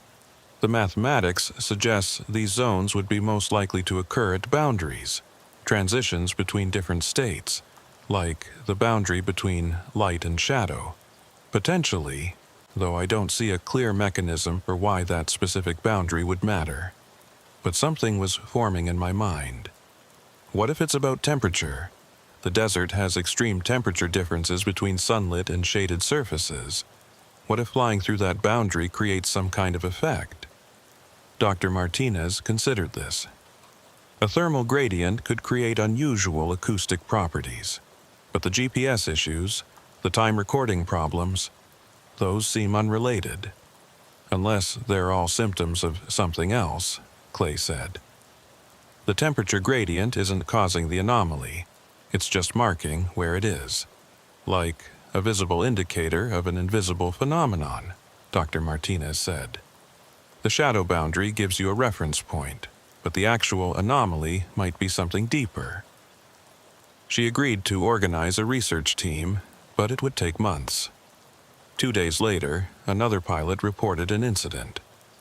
A BLM helicopter experienced complete electrical failure for 45 seconds while flying through a canyon shadow. Event recorder showed no record of the failure. "It's spreading," Clay said, "or there are more locations." I called a friend at the FAA. After a long silence, "Nate, I can't file an official report on this. It doesn't fit any known categories. There's no mechanism for reporting a spatial anomaly. So, what do I do?" "Document everything. If more incidents occur, that builds a pattern. Eventually, it becomes undeniable." Frustrating, but I understood. Bureaucracies don't move on anomalies. They move on patterns. So we kept flying, mapping boundaries, documenting conditions. We discovered the phenomenon was strongest when shadow boundaries were sharpest, early morning and late afternoon. On overcast days, it weakened or disappeared. Clay compiled data from every incident report he could find. Patterns emerged. Certain geological formations were associated with more incidents. High iron content, canyon intersections, areas with unusual magnetic readings. We found 3 more zones, smaller, more intermittent, but definitely present. We marked them, documented them, reported them. Slowly, people started paying attention. Dr. Martinez's team visited the primary site, took measurements, set up monitoring. They detected measurable magnetic anomalies along shadow boundaries. Nothing dramatic, but definitely correlated with our incident locations. Other pilots came forward with similar stories. A pattern was forming. 6 months later, the FAA issued a notice. Be aware of potential instrument anomalies in areas of sharp light-to-shadow transition. Maintain extra altitude when possible. It wasn't much, but it acknowledged something was happening. Dr. Martinez's research team got approval to visit the primary site. They spent a week taking measurements, setting up monitoring equipment. Their preliminary findings were cautious but intriguing. They detected measurable magnetic anomalies along the shadow boundaries. Nothing dramatic, but definitely present and correlated with our incident locations. Another pilot came forward with a similar story. Then another. A pattern was forming. Clay spent weeks compiling reports from pilots who'd experienced unusual phenomena in the canyon country over the years. Most had been dismissed as instrument malfunctions or pilot error, but reading them with our new knowledge, patterns emerged. Several pilots reported brief periods where their instruments froze.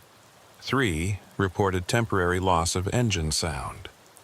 One described flying through what he called a bubble of silence that lasted about 30 seconds. None had been able to reproduce the experience. None had figured out the connection to shadows and sunlight. We'd stumbled on something other people had encountered but never understood. We expanded our mapping program, flying systematic grids over the entire region. It was slow work. We couldn't possibly cover every canyon, every shadow, every combination of conditions.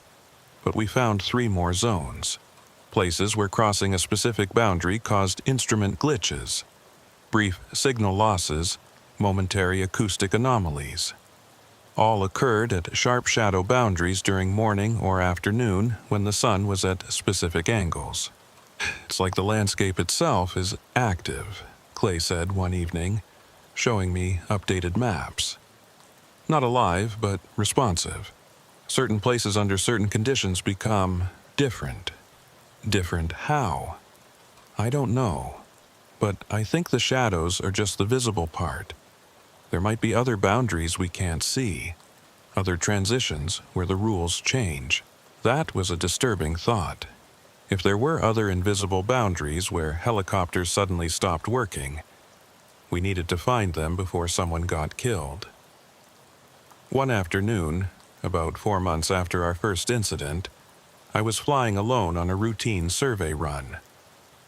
I was at 800 feet, following a canyon system I'd flown dozens of times. As I crossed from sunlight into the shadow of a high mesa wall, I felt it again. That pressure, that sensation of passing through something. The engine sound didn't cut out this time, but it changed, became muted, muffled, like hearing it through water. I climbed immediately, gaining altitude and turning back into sunlight. The sound returned to full normal volume. I marked the location carefully, noting the time, sun angle, exact position. Another zone, smaller, subtler than the first, but definitely there. I reported it immediately. Clay went out the next day with ground-based recording equipment. He confirmed the anomaly. Audio recorded from outside the zone showed normal helicopter sounds, but recordings made inside the shadow boundary showed significant attenuation, as if the sound was being absorbed or blocked by something invisible. 6 months after our first incident, the FAA finally issued a notice to pilots operating in the canyon country. Be aware of potential instrument anomalies in areas of sharp light-to-shadow transition, particularly in early morning and late afternoon. Maintain extra altitude when possible. Report any unusual experiences immediately. It wasn't much. It didn't explain what was happening, but it acknowledged something was happening, and that was a start. Dr. Martinez's team continued their work. They brought in additional researchers, a physicist specializing in field theory, an atmospheric scientist, a geologist who studied magnetic properties of rock formations. They set up permanent monitoring stations at 2 of the zones, recording data continuously. Their findings were published in a technical journal 6 months later. The paper was cautious, heavy with qualifications and acknowledgments of what they didn't understand. But the core findings were clear. There were measurable, repeatable anomalies occurring at specific locations under specific conditions. Magnetic field variations, unusual radio frequency absorption, acoustic attenuation that shouldn't be possible in open air. The paper didn't use the term dead zone. Instead, it referred to localized spatial anomalies and temporary variations in fundamental constants. But it meant the same thing. The scientific community's response was mixed. Some dismissed it as measurement error or equipment malfunction. Others found it intriguing enough to warrant further study. A few researchers started looking for similar phenomena in other locations, other deserts, other canyon systems, other places where geological and atmospheric conditions might align in unusual ways. Clay and I continued flying, mapping, documenting. We became the informal experts on canyon anomalies, the people other pilots called when they experienced something strange. We learned to predict where zones might form. Sun angle was critical. The anomalies were strongest when shadows were sharpest and most defined. Geological composition mattered too.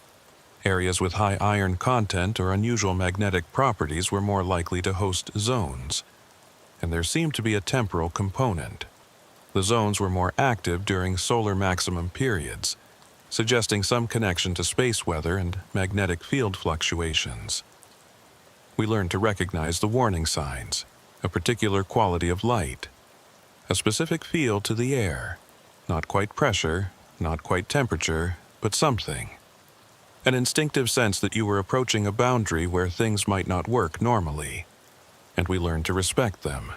These weren't just curiosities or interesting phenomena to study.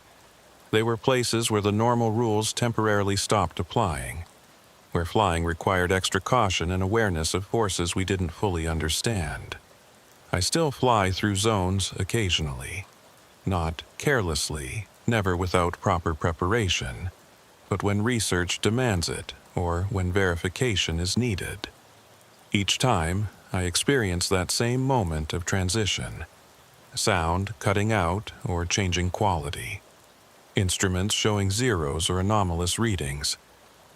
That sensation of passing through something, crossing from one kind of space into another. Each time, I wonder what we're really flying through, what those zones actually are. Dr.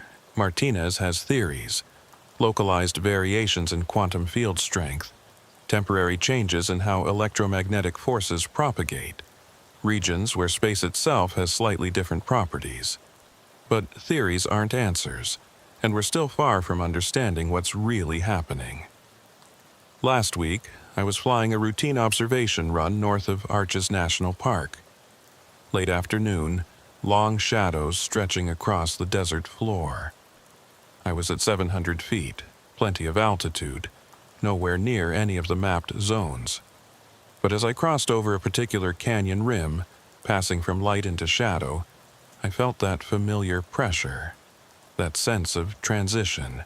The engine sound didn't cut out this time, but it changed, became muted, muffled. I climbed immediately, gaining another 200 feet and turning back into sunlight. The sound returned to normal. I marked the location on my map, noting every detail. added it to the database. Another piece of the puzzle, because that's what this is now, a puzzle we're slowly solving. Understanding where these zones form, why they form, what properties they have, each flight adds more data. Each incident report adds more context. The picture is incomplete, probably will be incomplete for years, but it's gradually coming into focus. The Canyon Country is teaching us that reality is stranger than we thought, that there are places where the rules bend, where impossible things become possible, where the landscape itself can create pockets of altered physics under the right conditions. I used to think flying was about mastering a machine and understanding physics. Now I know it's also about recognizing when those physics might not apply, when the space you're flying through isn't quite normal, when you need to trust your instincts even when instruments tell you everything is fine. The silent flight taught me that, taught me humility, taught me that 16 years of experience means nothing when you encounter something truly new, truly anomalous, truly beyond your training. And it taught me that the desert has secrets. Old secrets, deep secrets, secrets written into the rock and the light and the shadows themselves. Some of those secrets are beautiful, some are terrifying. All of them deserve respect. I still fly over the canyons, still do observation runs and survey work and routine patrols, but now I fly differently, more carefully, more aware. Paying attention not just to instruments and weather and terrain, but to the subtle signs that I'm approaching something unusual. The particular angle of light, the specific quality of shadows, that instinctive feeling that something ahead is different. Because I know now that some boundaries are invisible, that some transitions change more than just light levels, that some spaces are truly different from the ones around them. And sometimes, when the light is right and the shadows are sharp, when I'm flying alone over empty canyons with nothing but stone and sky and distance, I think about that moment of silence. That impossible flight through space where time stopped and sound disappeared and all the normal rules took a break. I think about it, and I wonder what else is out there. What other zones we haven't found yet?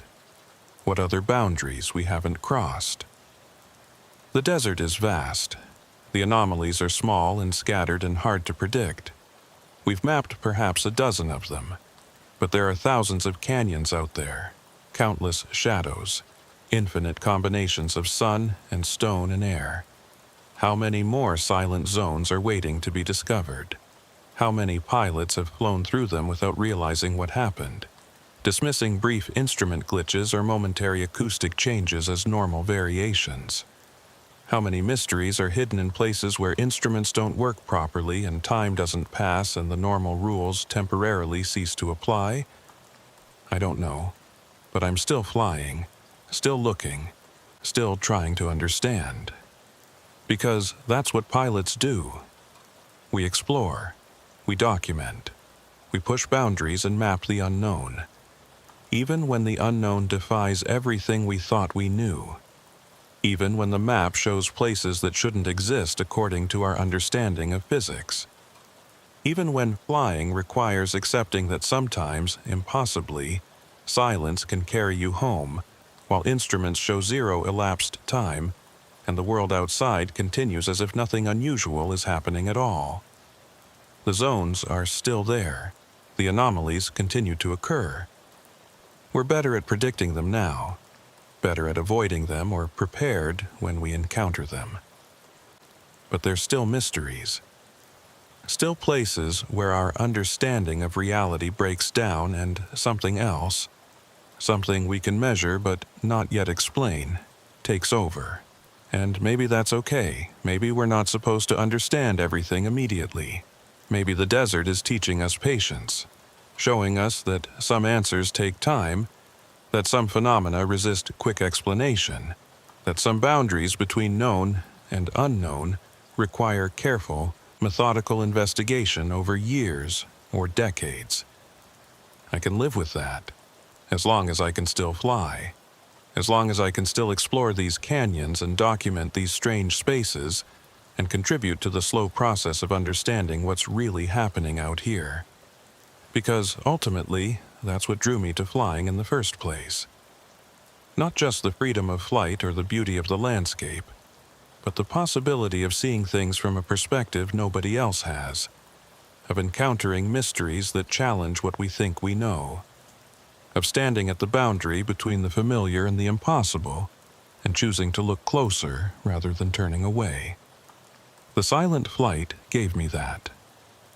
Gave me a mystery worth pursuing, a puzzle worth solving, a reminder that the world is larger and stranger than we typically allow ourselves to believe.